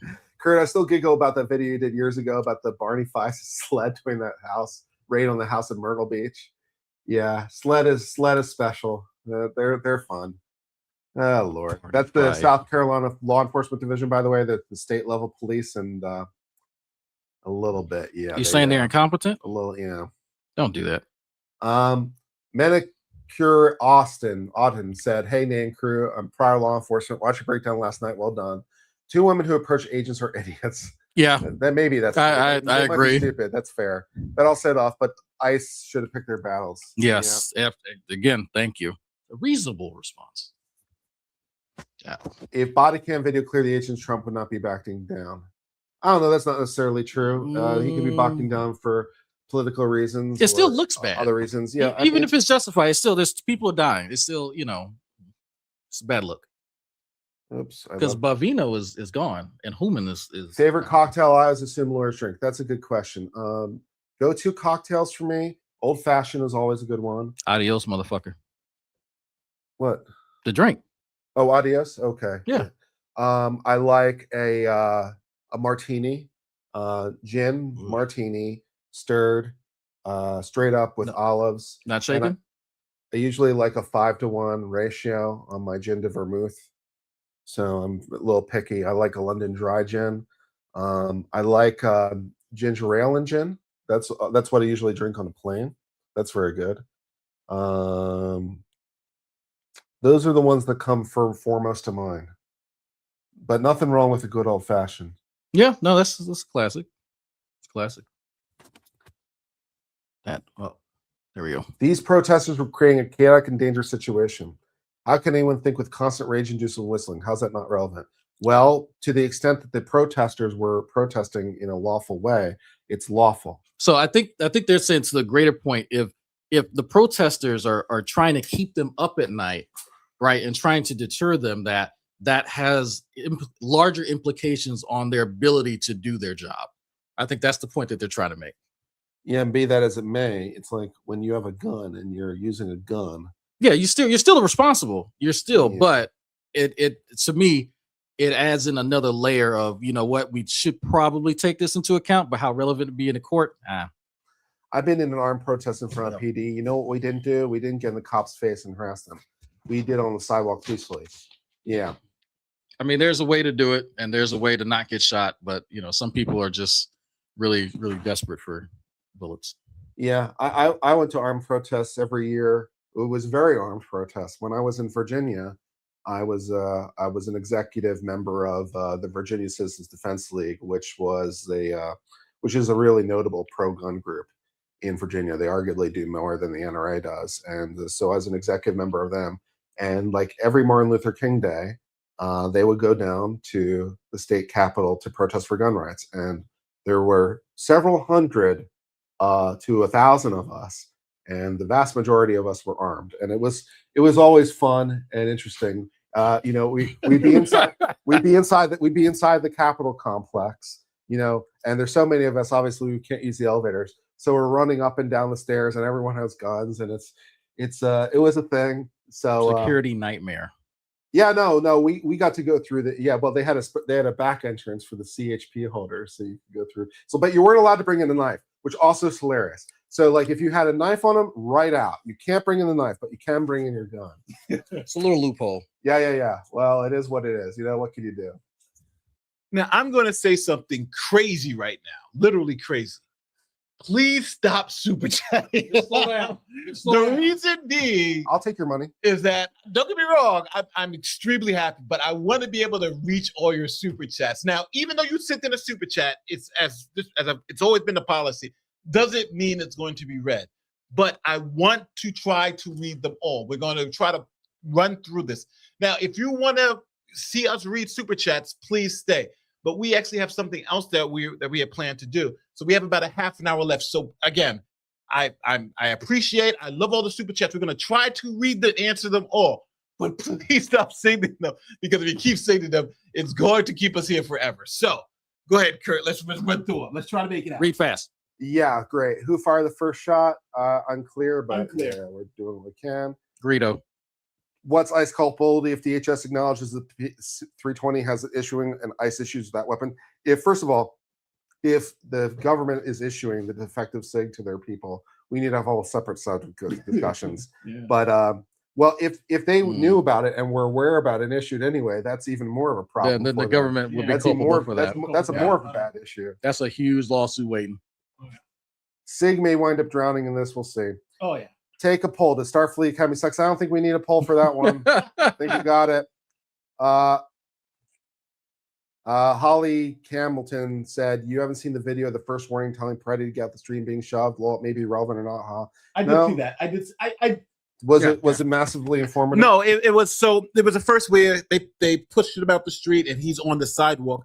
But then they go back, right? Because people forget. So after that, where they push him to go off the sidewalk, all the agents, after whatever they do, they get back into their car. And it's the one agent who's arguing with the women who doesn't get in the car to drive off. He actually gets out and starts pushing the women. So, so I would say it's informative that they did have some type of words before, but I think it's irrelevant to the later shooting, but we do have to take it in consideration. That's a good point. Yeah. I mean, that's if Pretti flagged the guy or threatened him with the weapon during that exchange, but he didn't do anything like that. Yeah. So there was no actual escalation. What are the legal ramifications, if any, if the P320 fired by itself? Yeah, if it turns out that SIG fired first and led to this, I think SIG can and should drown in it.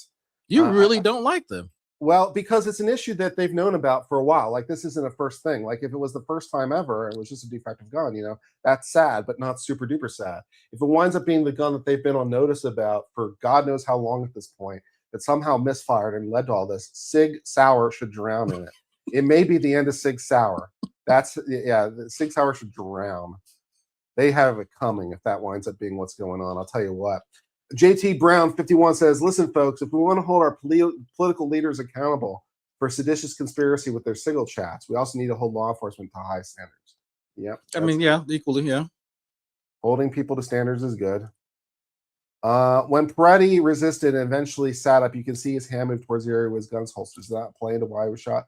Maybe. I'm not sure that that's what's being shown there or not. If that actually does, because I think a lot of people kind of see that. But the officer who shot him would have had to have seen that and said that was my justification, and also have not seen his colleague clear the weapon from behind Pretti's back. Yeah. Corn Flake fan says that sounds a lot like Totality Situation. Was the recent spat about that? Well, if you're referring to Felix v. Barnes, yeah, the U.S. Supreme Court decided that case. What was it, 2 years ago? Yeah, last year. Last year. So yeah, you have to go to the totality of the circumstances. Now, what totality of the circumstances means, in the term, the time frame of it is going to be a little bit open to dispute. But it's like, okay, could what happened 4 minutes earlier be helpful totality? It could be, but it's like, what exactly happened and what was the nature of that? So, you know, yeah, it's possible. But just to color the totality of the circumstances, it's different for each event. For instance, like with Kyle Rittenhouse, for instance, like an hour before, yeah, it was the guy. I think it was a couple hours before. The guy actually threatened Kyle Rittenhouse. It says like, and if there were I see, witnesses. it's like, if I see you, I'm going to kill you. So yes, that's informative. That's informative, and think about how important that is to the totality of the circumstances. But we also have to understand too, not everything, because the Supreme Court is very clear. You know, the totality of the circumstances doesn't mean you have to, you have to say, okay, this matters. You have to also take into account the reasonableness and whether it's relevant or not. It's Because not relevancy, not just one linchpin that you're waiting on. Exactly. To justify it. Because the moment of the shooting may be determinative, right? That may be the determinative factor, but it says you can't just focus on that alone. You got to look at the entire context, and that just makes sense, right? We look at the entire context. So sometimes, if you say, like people are saying, Pretti got into officers a week before. Well, that could be totality if these were the same officers, right? It all goes to that would go that. It all goes to the officer's knowledge, because in the Kyle Rittenhouse situation, Kyle Rittenhouse knew that because it was said to him. So it formed his mental state, because it goes to his subjective fear, right? Because we talked about the subjective and objective frame. So when a couple hours earlier, someone says, if I see you again, I'm going to kill you. And then a couple hours later, we see him and things are happening. That goes to his subjective knowledge or his subjective fear. That's why it's relevant to the circumstance. What happened, 4 minutes ago or a week ago isn't relevant unless it somehow informs the subjective or objective framework of the officer, or what the officer would be aware of or have reason to know. So it's not, it doesn't really fold into it for that reason. So, but yeah, this is what we do over here. Just Rhonda says, I just want to tell Nate that apologizing in the live stream with Bronco and Joe is a big show of humility. I had unsubbed from your channel before I saw you come back. All subbed again. See, there you go. Oh, you picked up a sub, man. Well, listen, thank you, and for everyone, thank you for bearing with me, because again, I know things have been a little chaotic recently, but thank you guys so much for staying with me. I really appreciate it. Century 21 channel is a prior video, Pretti at VA. Okay. If it's at the VA, I'm not sure how that's necessarily relevant, but okay. Unless he's threatening all, and then again, it doesn't matter. Yeah. Zero Chill says, I saw someone arguing that Minnesota has a duty to retreat law. Pretti should retreat knowing he was armed. Thoughts? We're not. This has nothing to do with Pretti, because Pretti isn't the one. Duty to retreat applies to the use of force. So right. That's Pretti wasn't using force, so there's no duty to retreat. There was a case a few years, about 10 years ago. There was a black woman that was arrested, and people were saying that she could have used the stand your ground law. I don't know if you guys remember that case, but the people brought up that it's not the same thing with what's his name, Zimmerman, because she had a duty to retreat. The black woman in question, when she got in a dispute with her male partner, kids were there. She went out to her car, went out to the garage, got her weapon, came back and fired the weapon at her male partner, but the kids were standing right next to him. So she had a duty to retreat, but she tried to say, well, I felt threatened, whatever. It's like, no, you had a duty to retreat. You didn't do that. You went and then escalated the situation with a firearm. So no, you don't get to say stand your ground. You know what? I do think it'll be interesting. Well, now that I've taken back over, I think it'll be interesting, because I think Colin Noor, he's got a piece here that I want to actually play, because I think it'll answer a lot of these questions. So I'm going to just put his video up real quick, the one that we watched earlier, and I think I agree with his assessment from this. So, and I want to see if you guys agree, and I want to see if the people here agree, because they haven't seen this yet. So check it out. Cool. Yes. Under Minnesota law, he was legally allowed to carry a firearm. He was legally allowed to bring that firearm to a protest. Minnesota statute 624.7142 does not prohibit carrying a firearm at a protest. That part is not debatable. Was it smart to bring a gun to a protest where you know tensions are high and federal agents are present and put yourself in to protect the right? Because at the end of the day, legally allowed to carry a firearm. Yes, under Minnesota law, he was legally allowed to carry a firearm. He was legally allowed to bring that firearm to a protest. Minnesota statute 624.7142 does not prohibit carrying a firearm at a protest. That part is not debatable. Was it smart to bring a gun to a protest where you know tensions are high and federal agents are present and put yourself in the middle of an interaction? I wouldn't do that shit. But whether something is smart and whether something is legal are two completely different conversations, and people keep collapsing them on purpose. Yeah. Now, let me say this clearly, because this is the core 2A issue. Simply having a firearm on you does not make you a criminal. Simply having 2 magazines does not make you a criminal. It does not mean you're planning a mass shooting. For Christ's sakes, you got people in the gun industry who would literally say, if you don't carry a spare mag, you're doing it wrong. Nothing about his behavior gave me mass shooter vibes. Nothing about his demeanor gave me aggressor. And honestly, the license argument doesn't even matter as much as people think it does. Yes, we know he had a license, but even if we didn't know that in the moment, simply possessing a firearm does not automatically turn you into a criminal. Besides, they weren't restraining him because he had a gun. They didn't even know he had a gun until he was on the ground. You may not like the fact that he was protesting ICE. That still does not strip him of his Second Amendment rights any more than if someone who is pro-ICE went to protest against the protesters while carrying their gun. Preach it. Yeah, and he has a point. He has a point. That's because I see that argument a lot. Yeah, he had a gun. Why would he bring it? Yeah, okay, fine. It does sort of. It's. I feel the same way to the folks that over where I live, where they bring a firearm into IHOP with them, and they just do it. But I know my cousin does that as well. But he's a cop. Like he's still a cop even when he's off duty. So I understand why he does it, but it doesn't make you a criminal. How you utilize it or how you intend on utilizing it, that's when the criminality comes into play. The Second Amendment is for everybody, not just people you agree with, not just people who vote like you, not just people who make you comfortable. If your belief in the Second Amendment disappears the second the person carrying a gun isn't on your team, then do you actually believe in the Second Amendment? Now, let's talk about what actually happened in the video. From what I saw, it looked like he was filming 2 women who were actively agitating the officer, blowing whistles, getting in his face, escalating the situation. From my perspective, it looked like documentation, not participation. I don't know if he told them to stop. I don't know if he tried to de-escalate verbally. All I can tell you is what it looked like to me from the footage. Any comments? What do you think about that? No, I agree. It looks like he's not trying to actively go and protest. He's just trying to figure out what's going on, because he wasn't with the 2 women over there clearly because he's on the opposite side of the street. But it does look like he's just trying to keep an eye on, like a First Amendment auditor. That's honestly what when I first saw this, I was like, oh, he's doing the First Amendment auditing stuff. Okay, fine. That's not illegal. Filming the police, not illegal. Filming ICE, not illegal. But the fact that he was annoying the ICE agents, I think that was the only crime he had committed. And yes, those whistles were annoying as hell. They annoyed me just watching the video. But annoyance is not illegality. Blowing whistles is actually protected speech under the First Amendment. And I'm surprised, like, so many people don't understand that. Like, it is protected speech under this, like, case law on this. But then a lot of people also don't know that flag burning is protected as well. Texas v. Johnson, baby. A lot of people don't know that. Yeah. At the same time, I also saw the agent pushing one of the women to the ground.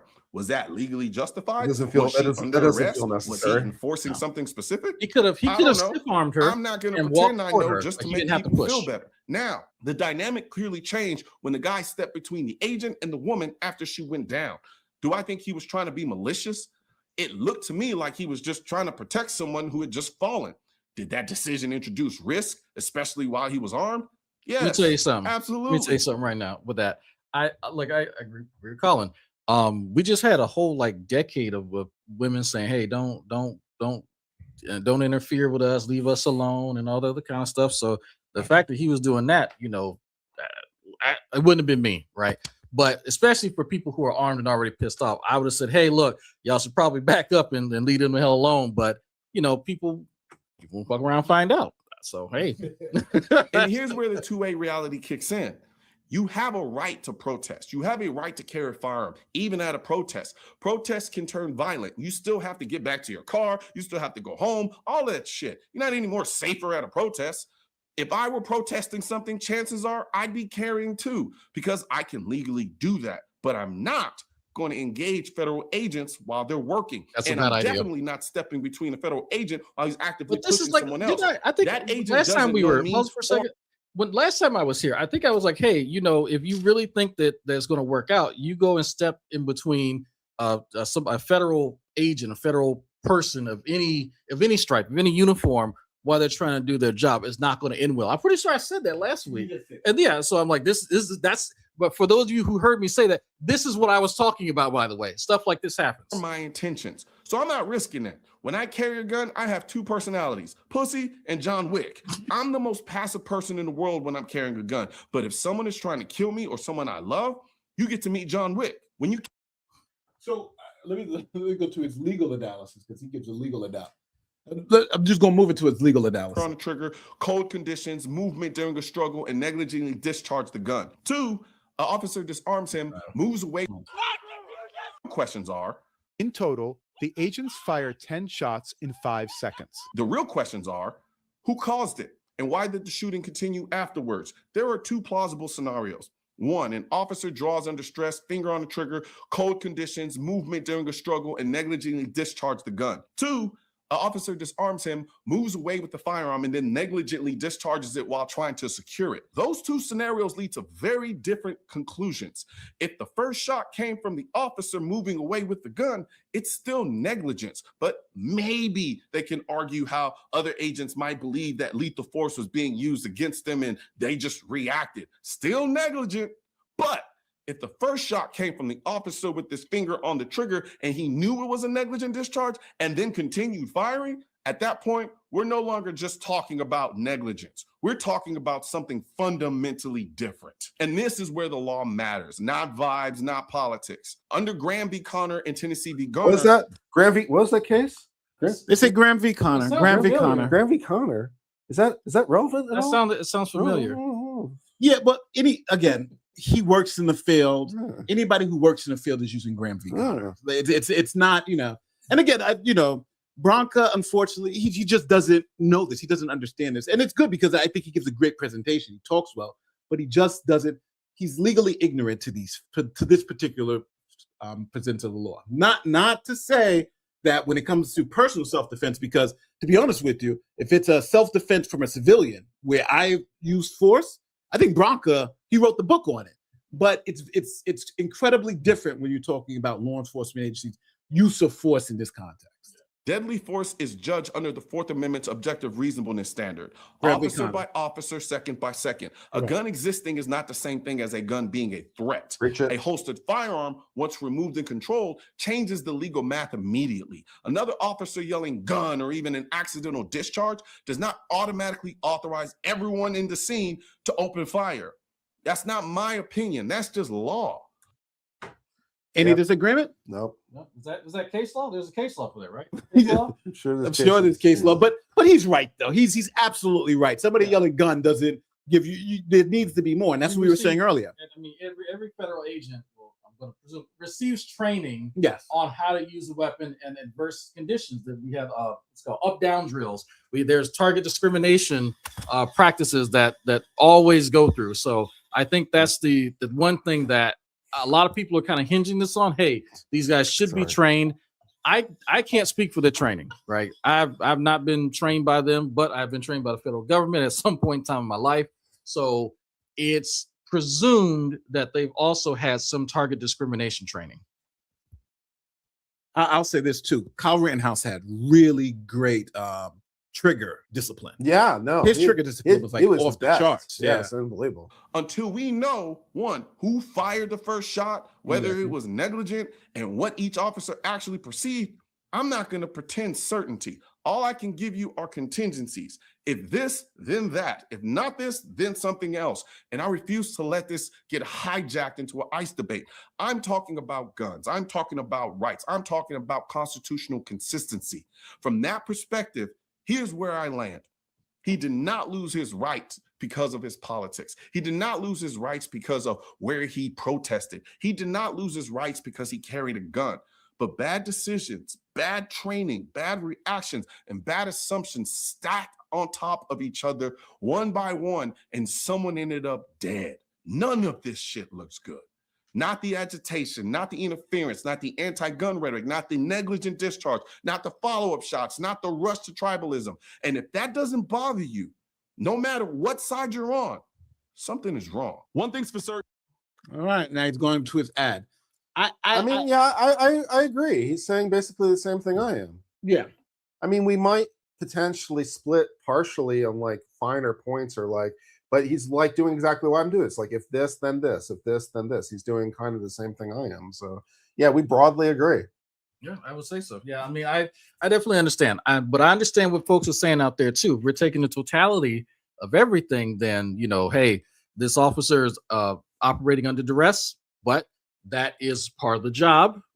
But it also is a human aspect to that, hey, look, everybody has a breaking point. And so what is the culture that within these circles that would allow something like this to happen? Because there's all type of questions you can ask about it, but you know, there's a lot of other factors that just sort of makes all this worse.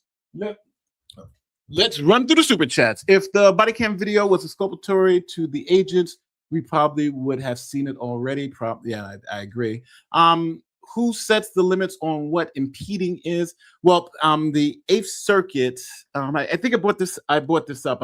I've looked up the Eighth Circuit doctrine on the particular statute you're talking about, 18 U.S.C. Section 111, and there is a requirement of force.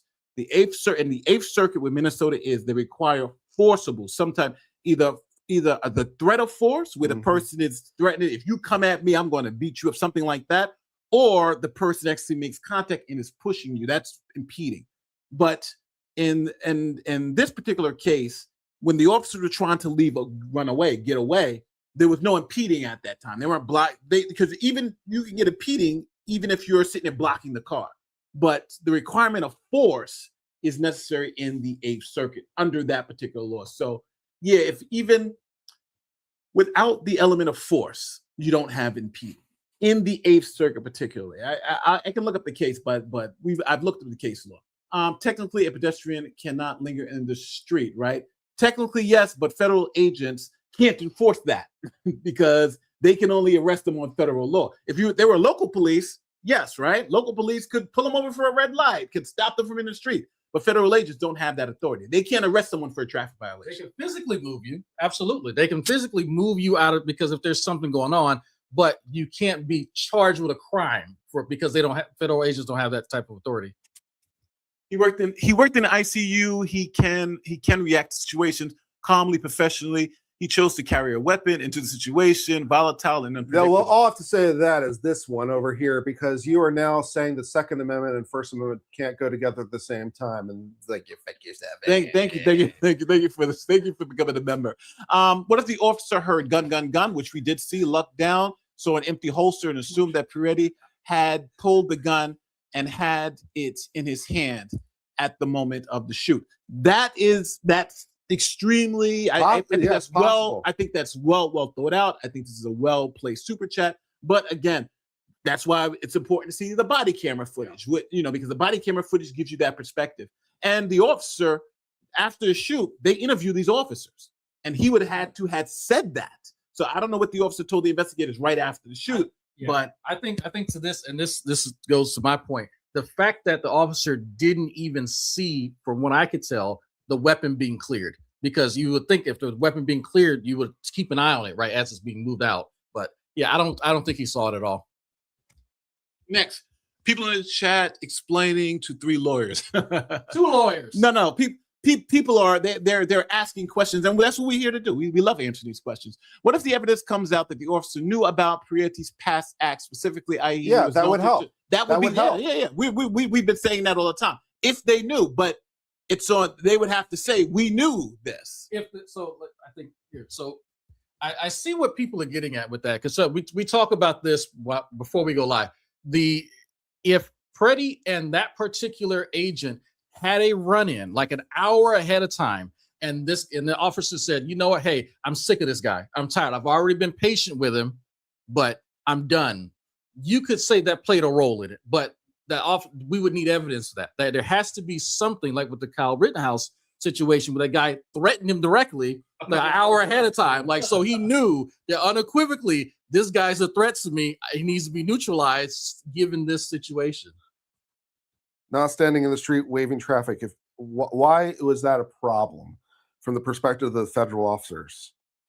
Why was that a problem? How did it stop, impede, delay, interfere? Maybe it did. Maybe there was a problem with it, but it's not immediately obvious. If it was a convoy, let's say if there was a convoy or something like that, then you could make that argument that, yeah, he's impeding. But if there's no active convoy that's being, because they could drive around him, like that's possible. But, you know, it's and even if it's illegal, again, it's like, I feel like a lot of you guys are clutching at straws.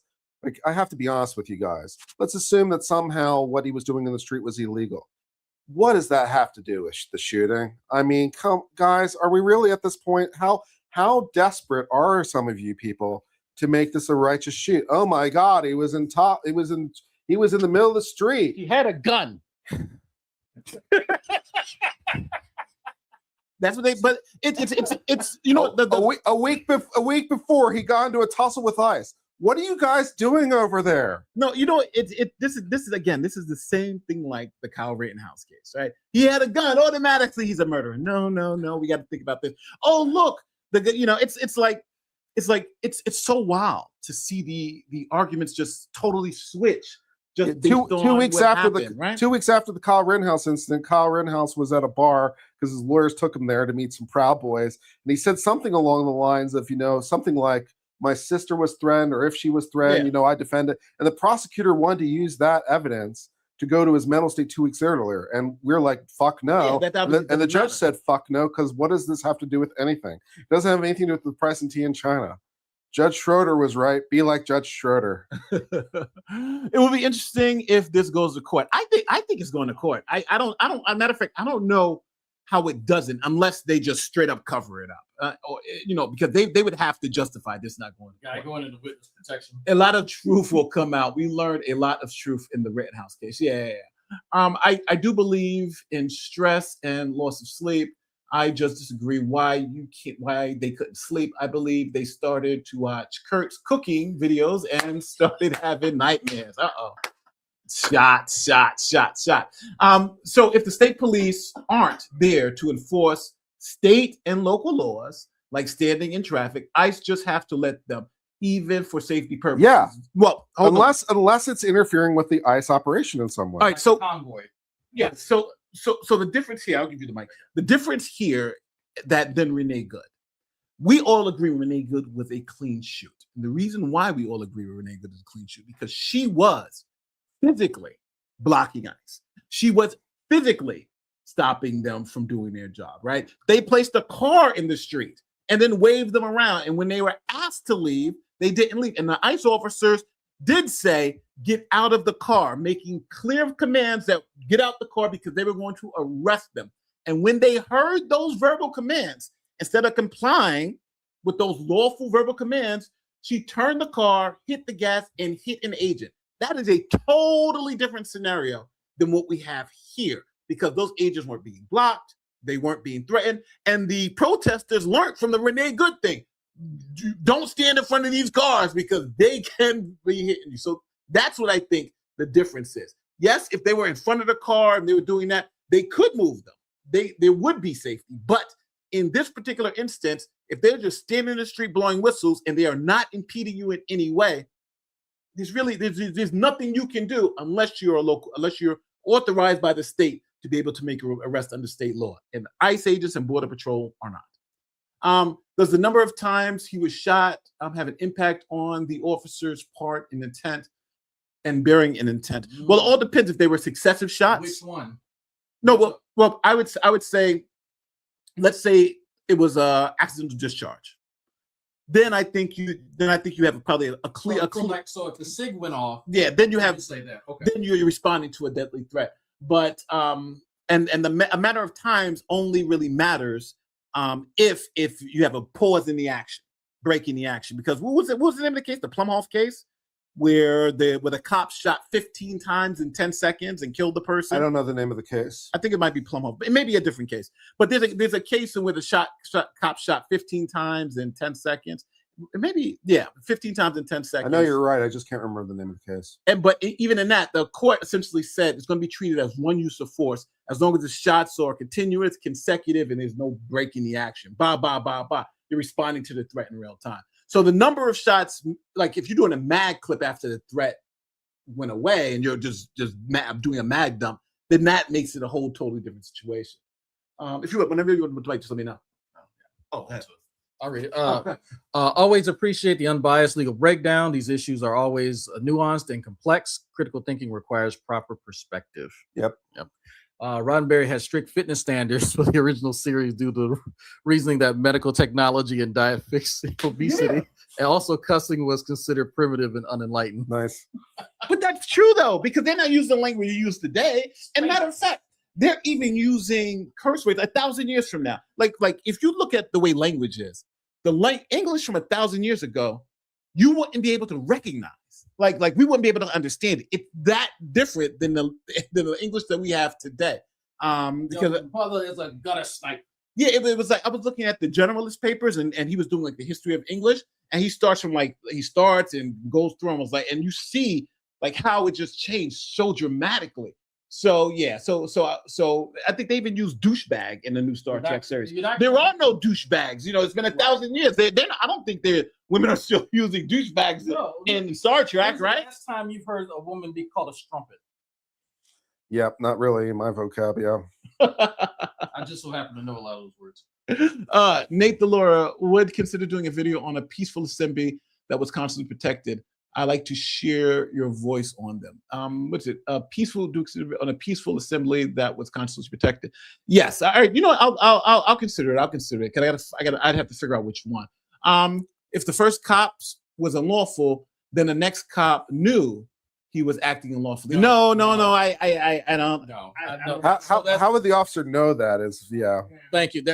You would have to show that the officer knew, because the second officer for the second series of shots would have had to have said, you know what? I'm just going to mag dump in this guy. Like he told his colleague, hey, I'm just going to shoot this guy. Fuck it. Like you would have to demonstrate that he knew that, because all that officer knew, this guy could be still reaching for a gun, because mind you, gun doesn't mean that, there's just 3 guns or just 1 gun. Nobody knows, right? So the second series of shot was clearly based on the first series of shots. So obviously there's going to have to be an investigation, but you would have to demonstrate that second officer knew certain things, which is hard. Trump is not backing down. Every illegal immigrant must commit multiple other felonies to live and work in the United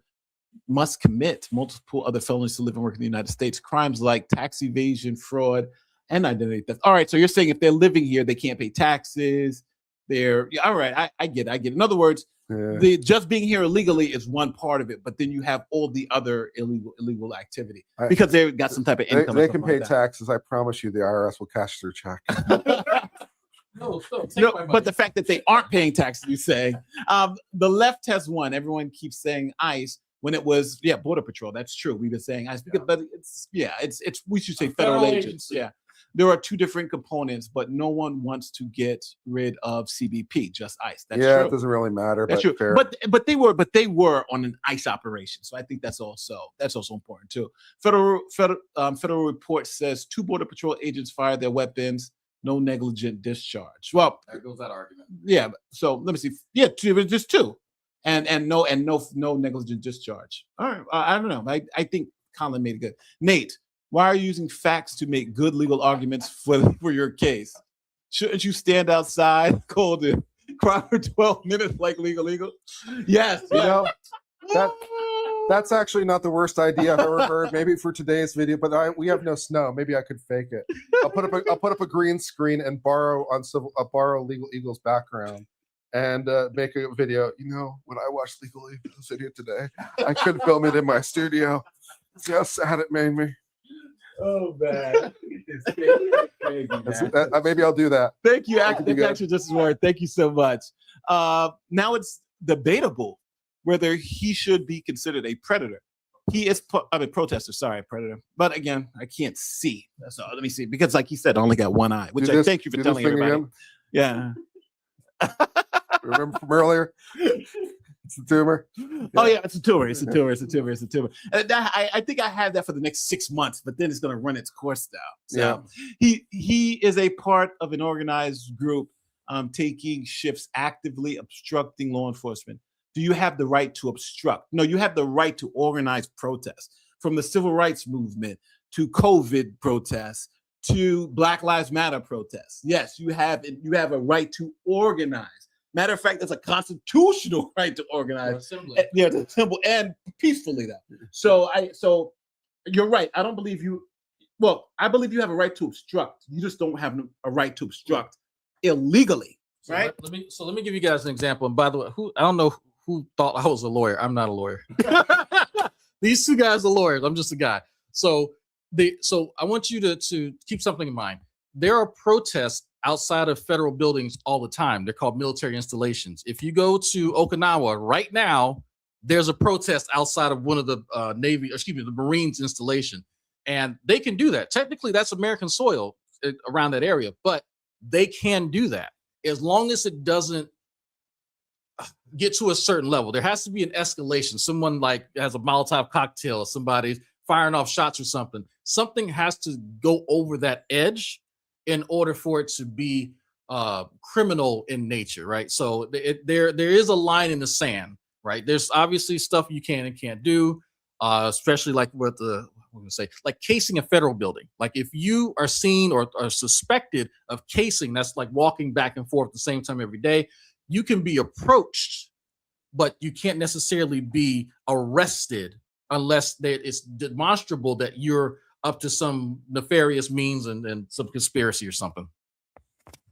Yeah, I think people fail to realize there's a difference between something being illegal and something just being unpopular or something that you just don't like. Blowing the whistles, again, is very annoying and I don't like it, but it's constitutionally protected. I don't like these people are protesting it, but it's constitutionally protected. I don't like the fact that this guy took a gun to this protest, but it's constitutionally protected. And if we don't protect his ability and their ability to do that, guess what? When it's on the other side and the Democrats in office and telling you to take a shot and put it in your arm, then they're going to be using these same tactics against you. So don't forget, the shoe does go to the other foot sometimes. Yeah, I don't remember a lot of you guys bending over backwards this hard to justify a lot of the Jan 6 prosecutions, for example. I don't remember you trying to bend over backwards to say how right the police were for all those Jan 6 arrests. Yeah. Thank you for becoming a member. When they yelled gun, had something in his hand, does that make a difference? Yeah, that could definitely make a difference. I do believe that makes a big difference. I think he had the phone in his hand because, again, it's a dynamic situation. We're talking about split-second decisions, and somebody else gun, you see something black in someone's hand. That does make a difference, but it all depends. Again, that's why the body cams are going to be important, because if his hands are above his head, that's why we said we just need more information. Again, we just need more. So, but yeah, this is a great comment. About 6 years ago, there was a police shooting of about 6 years ago, I want to say there was a police shooting. Might have been in South Carolina. I can't remember exactly where, but the cop stopped because he thought the kid had a gun in his hand. The kid had a phone, but it just so happened to be the color and the shape. Like there's some plausible deniability with some of that, but if you do have something in your hand that resembles or could resemble a firearm, it is reasonable to suspect that. But again, that a body cam would definitely help because you're going to be facing what you're looking at. So, but then it's up to a jury to determine that. Chaotic situation created by protesters led to this. In part, I would say agree, but I do think you have to also understand the escalation of force. The officers, and I'm saying this from the videos I see, the officers are the first ones to attack. They instigated the right. Yeah. These people didn't push and attack the officers. The officers are the ones who attacked them, and they were responding to the force against them. So unless the officers unless we wanted to ignore that fact and just cleanly say everything the officers did was okay, then I think I think that would be the wrong assumption because, well, I think that'd be the wrong factual conclusion because the officer started laying hands on them first. This wasn't the opposite way around. Self-defense cannot be done retroactively. That's true. But don't forget also too that we were looking at federal law, and federal law doesn't allow you the right to resist. Some states do allow you the right to resist an unlawful arrest. Federal law doesn't do that. But federal law does allow self-defense against what's known as unreasonable force because they say it would avoid beatings by police. So if a police officer is using unreasonable force, then but it has to be objectively unreasonable. And so it's a very high standard for a civilian. But if the force is objectively unreasonable against you, then you could use proportional force to stop that threat. For instance, as an example, let's say the police get a call of a bank robbery and you're walking out of the bank and you see a police come and start going for their gun, and then you go for your gun and shoot the officer first. Now, the officer would have been justified because he thinks you're maybe the bank robber, right, coming out the bank. But you're not robbing the bank. They would maybe have been the wrong location. So you, because you see this unreasonable use of force, you've responded and killed the officer. So you would get a jury instruction saying, well, in this particular case, if you reasonably believe that officer was using unjustified force in that moment against you, which it's true, that force would have been unjustified in that moment.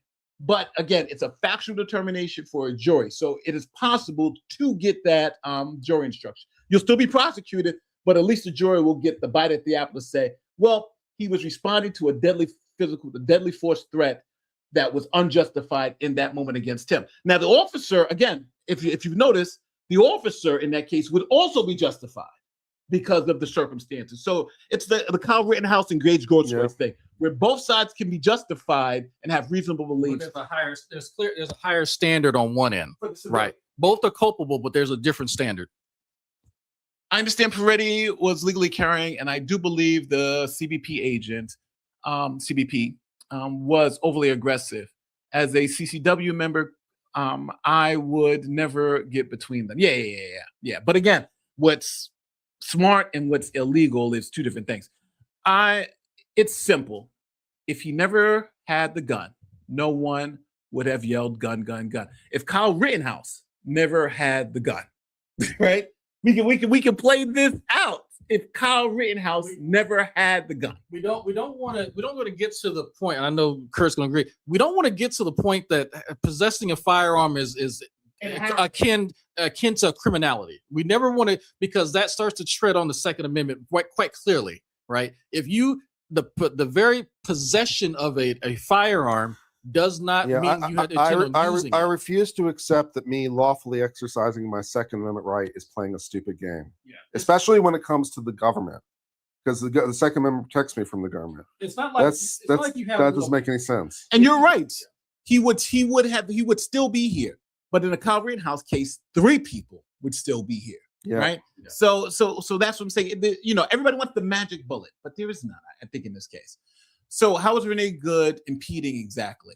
She literally went in the middle of the street and moved it back and forth to stop the officer. She physically, she was physically impeding. It's like it wasn't like this is not even a question. That's what they were there to do. And by waving around the ICE officers one at a time, that was physically impeding ICE. Okay, so if you don't think that that's impeding, okay, the next time you see an ambulance coming down the street, I want you to put your vehicle perpendicular to the street, and I want you to see what happens, right? They can go around you, but the police officer tailing them is going to pull you over, and you're going to get charged.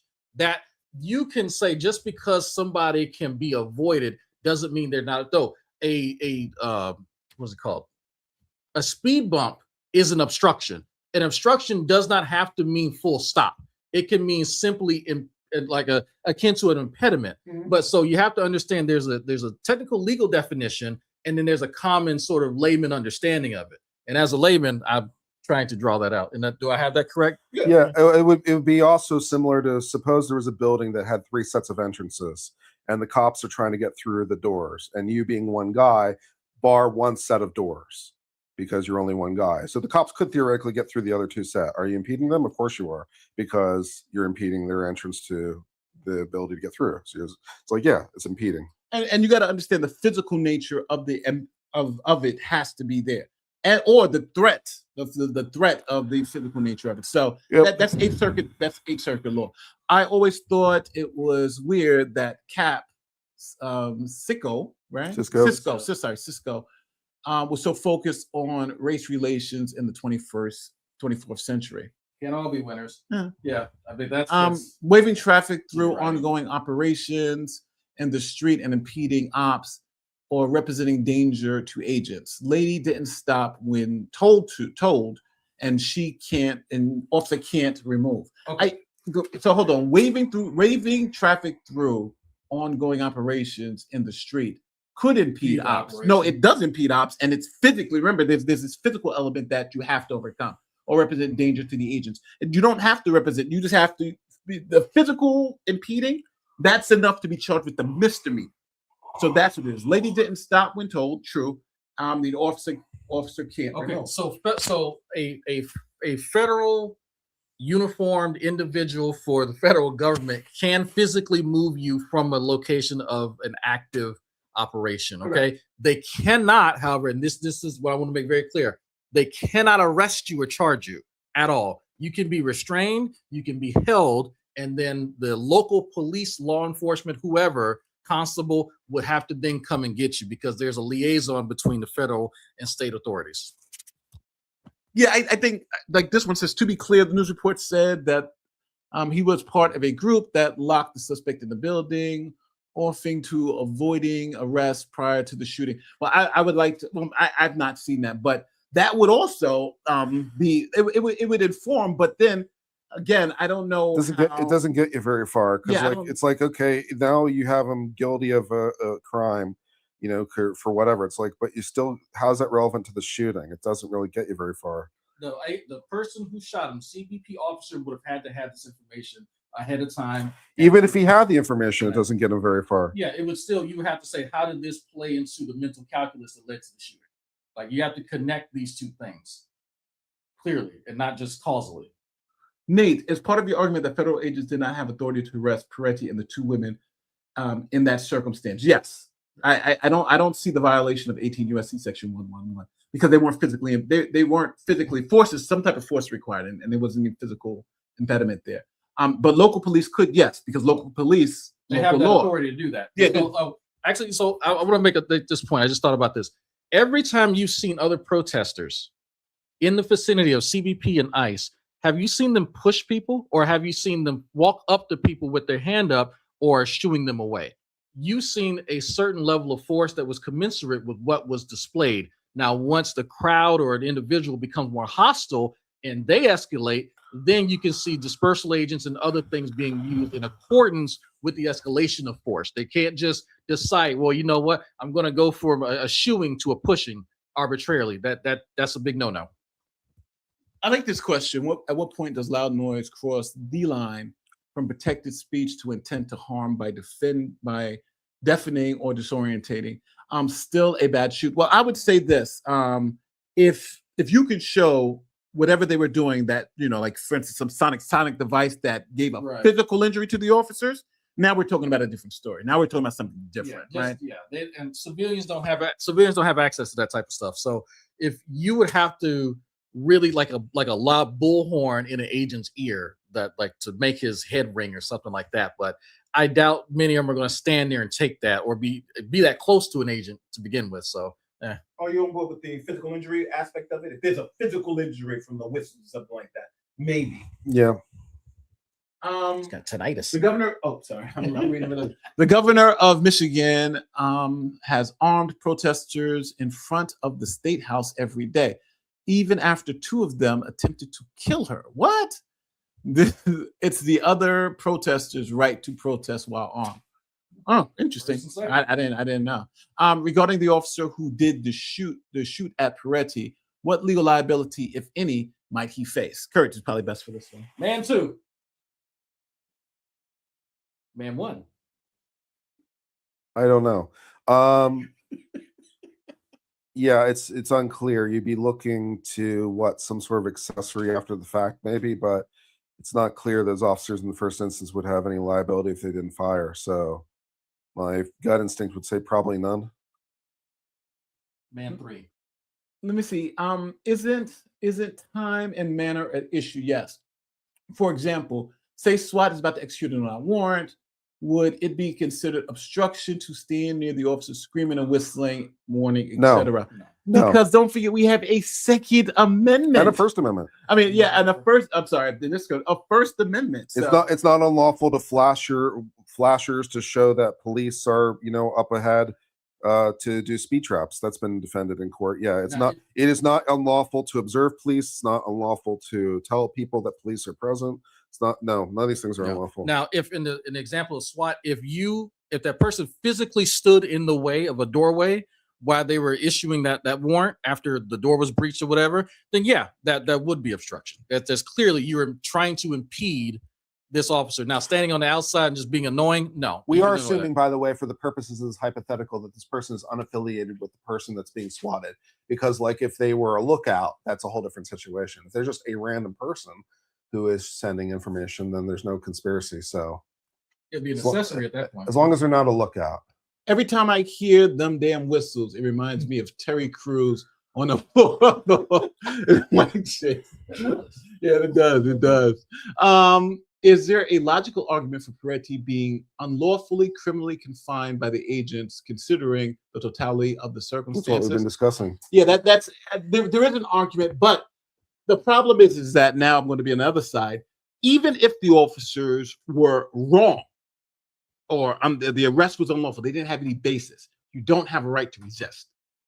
So that's also placed into the part. So when people say resisting arrest, you don't have the right to resist, but you do have the right to self-defense of unlawful force, unreasonable force. So that's, and you got to kind of parse that as it is. It's a very fine line, and it's a very high standard, because again, the government doesn't want you beating up its officers and claiming that. So that's where we're looking at. Legal Eagles use Kevin Porter Jr. as an example of an ICE murder. Wow. He was firing shots in the air at his apartment when an off-duty agent engaged him. Porter shot at him. Good shoot or innocent baby angles? No, I'm sorry. If a cop comes up to somebody who's shooting a gun, that's we're in no man's land at that point. So in reference to escalation of force, and this goes back to Kurt's point, possessing a Second Amendment item is not inherently criminal under any sense.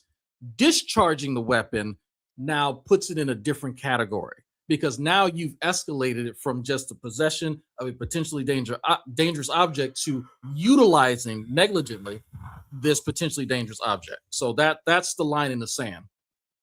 And again, you could be, you could be technically helping everyone, I'm saving someone else from being harmed, right? Because this person is just shooting up in the air. So yeah, that was if that's the case, I think that would be a clean shoot. But I have to look at Legal Eagle's video, his newest video, because I know he's making that game.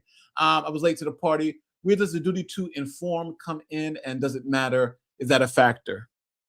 I would say no. From now, like the duty, I'm assuming this is the duty of the person who's carrying the firearm to inform the agents that they're armed. So correct me if I'm wrong. That applies if he's actively being frisked and asked, "Do you have a weapon?" I don't know the answer to that question. I want to say. So right now, that's a good question. Thank you. But I want to say that if you are being asked directly, "Do you have a firearm?" then yes, you have a duty. But other than that, but it may be up to different state laws. So I'm not sure. That's something I'm not that sure. Isn't the 1A the right to peacefully assemble? Yes. Yep. And the Supreme Court has said blowing whistles and yelling at cops is part of the right to peacefully assemble. You're holding up signs, screaming, yelling. The thing that's not peaceful is when you start blocking and forcibly trying to stop them. Or if they, for instance, they're trying to go into the building and they jump in front of the doors, that's what's unallowed. But yes, if you stand on the street corner, yell and scream, that is considered peaceful. There's a lot of Supreme Court law in this. Kurt will tell you, it's very hard to overcome that from the First Amendment. And we see protests all the time. with both sides. The cops are pushing, they're pushing, and then they're like, oh, nobody's arrested. It's a peaceful protest, because the First Amendment really is flexible when it talks of protesting. That's a ground that I know the Supreme Court, from my understanding, they don't really want to tread on that at all, unless it's absolutely necessary, like yelling fire in a movie theater type of stuff. Like, other than that, my understanding is that they do not want to start impeding that, because it sets a bad precedent. Force science comes in. All wearing similar uniforms, and intentional blindness and experimental blindness comes in. Action bias plus delayed inhibition plus poor identification, predictable fatigue, argument justification. Who's arguing? Yeah, I mean, all these things could be relevant to an eventual trial. So all these things could be elements of testimony that could lead a jury to conclude reasonable doubt. It's possible. Thank you so much, Instructor Mike. If an agent can remove a person from the vicinity of an operation, which the agent did, but the operation seemed to me to be over, but I'll even give you that. Then Peretti grabs the agent's arm after the agent pushed the woman. How is that not an arrestable offense? Well, I would say this. I believe if the agent is witnessing the officer use unreasonable force against someone else, I mean Peretti, and steps in between them to stop that unreasonable force against a third party, I think you could make an argument that he's employing self-defense against the unreasonable force for the woman. The self-defense could be on the behalf of a person or a third party. Yes, if you see, but the thing is that you got, for this, since it's so narrow, you got to be right. You can't be wrong. It has to it has to be. You could make a case for that, because he was trying to actually help the woman up initially. So that is plausible given the totality of events. So, but I'm going to say what I said earlier. It just doesn't matter either way, because my question, as before, is how is it relevant to the shooting, right? It's like, okay, like, you guys seem to be looking for a reason that Peretti was behaving unlawfully. It's like, for the purposes of this discussion, I'm willing to give it to you. I'll give it to you. Peretti was doing something unlawful, and the cops had a valid reason to arrest him. Okay, I'll give it to you. My question still remains as before. How is the shooting good? Right? Did the cops have valid basis to arrest? Sure. What the hell? You got it.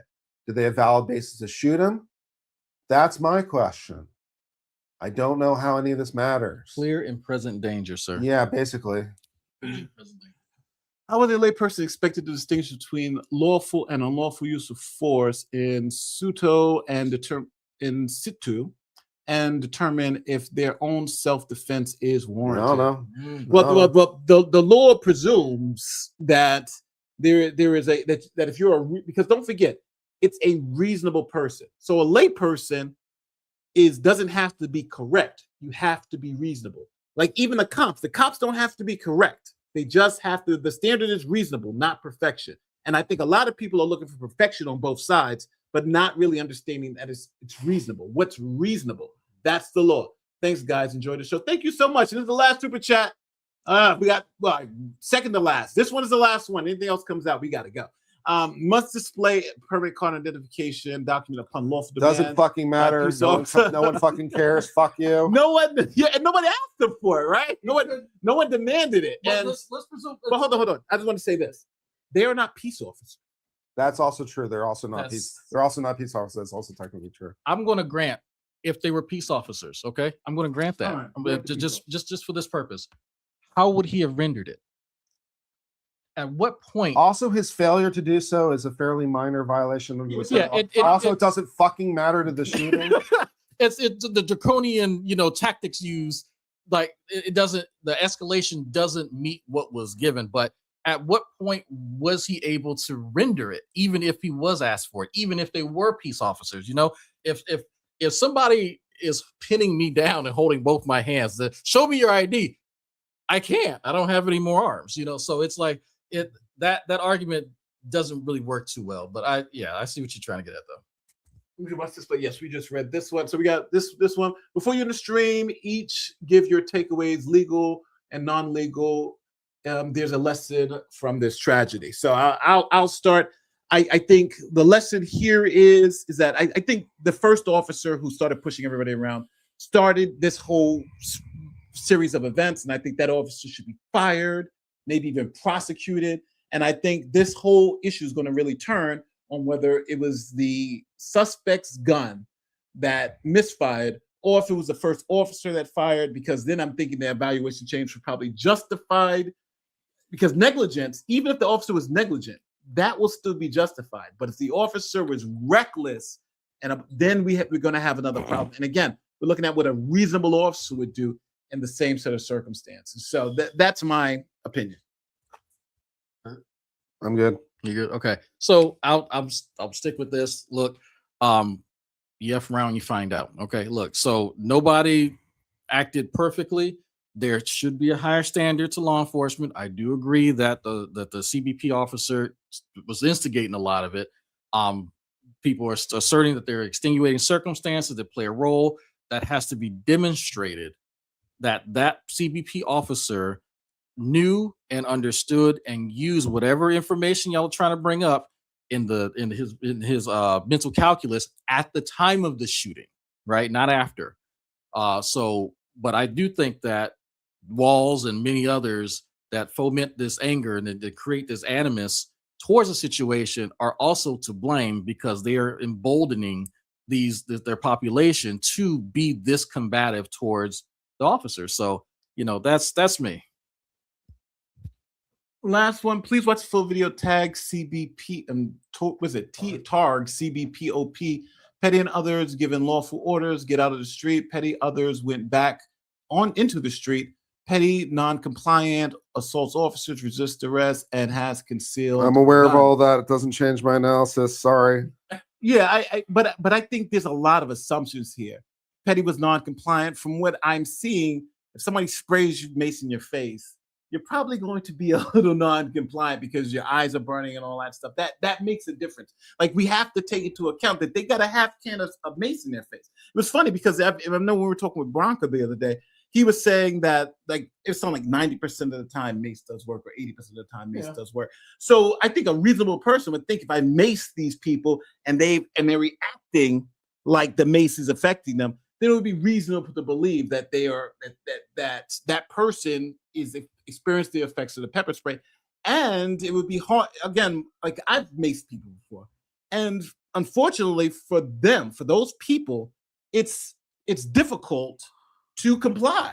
When you got a can of mace in your face, it's difficult to comply, because I'm trying to pull your hand down, but you know what you're trying to do? You're trying to wipe the mace out your eyes, and your hands are burning. And then sometimes it's funny because we arrested this guy. I don't know why this guy maced him, but anyway, the guy hits him with the pepper spray. We jump on him, and we're locking him up. And next thing you know, because people, how you touch your face all the time, we're like, I rub my nose, and now I'm struggling because I got mace in my face, and then the other people. So it gets crazy like that. So I can say that I've not experienced mace, but I've experienced CS gas, and you're trained. Yeah. CS gas is terrible, by the way. Every orifice on your body starts to excrete mucus, a lot of it. But you're trained to stand there with everybody else, breathe it in, and say your full social security number, first and last name, and say a whole bunch of other stuff.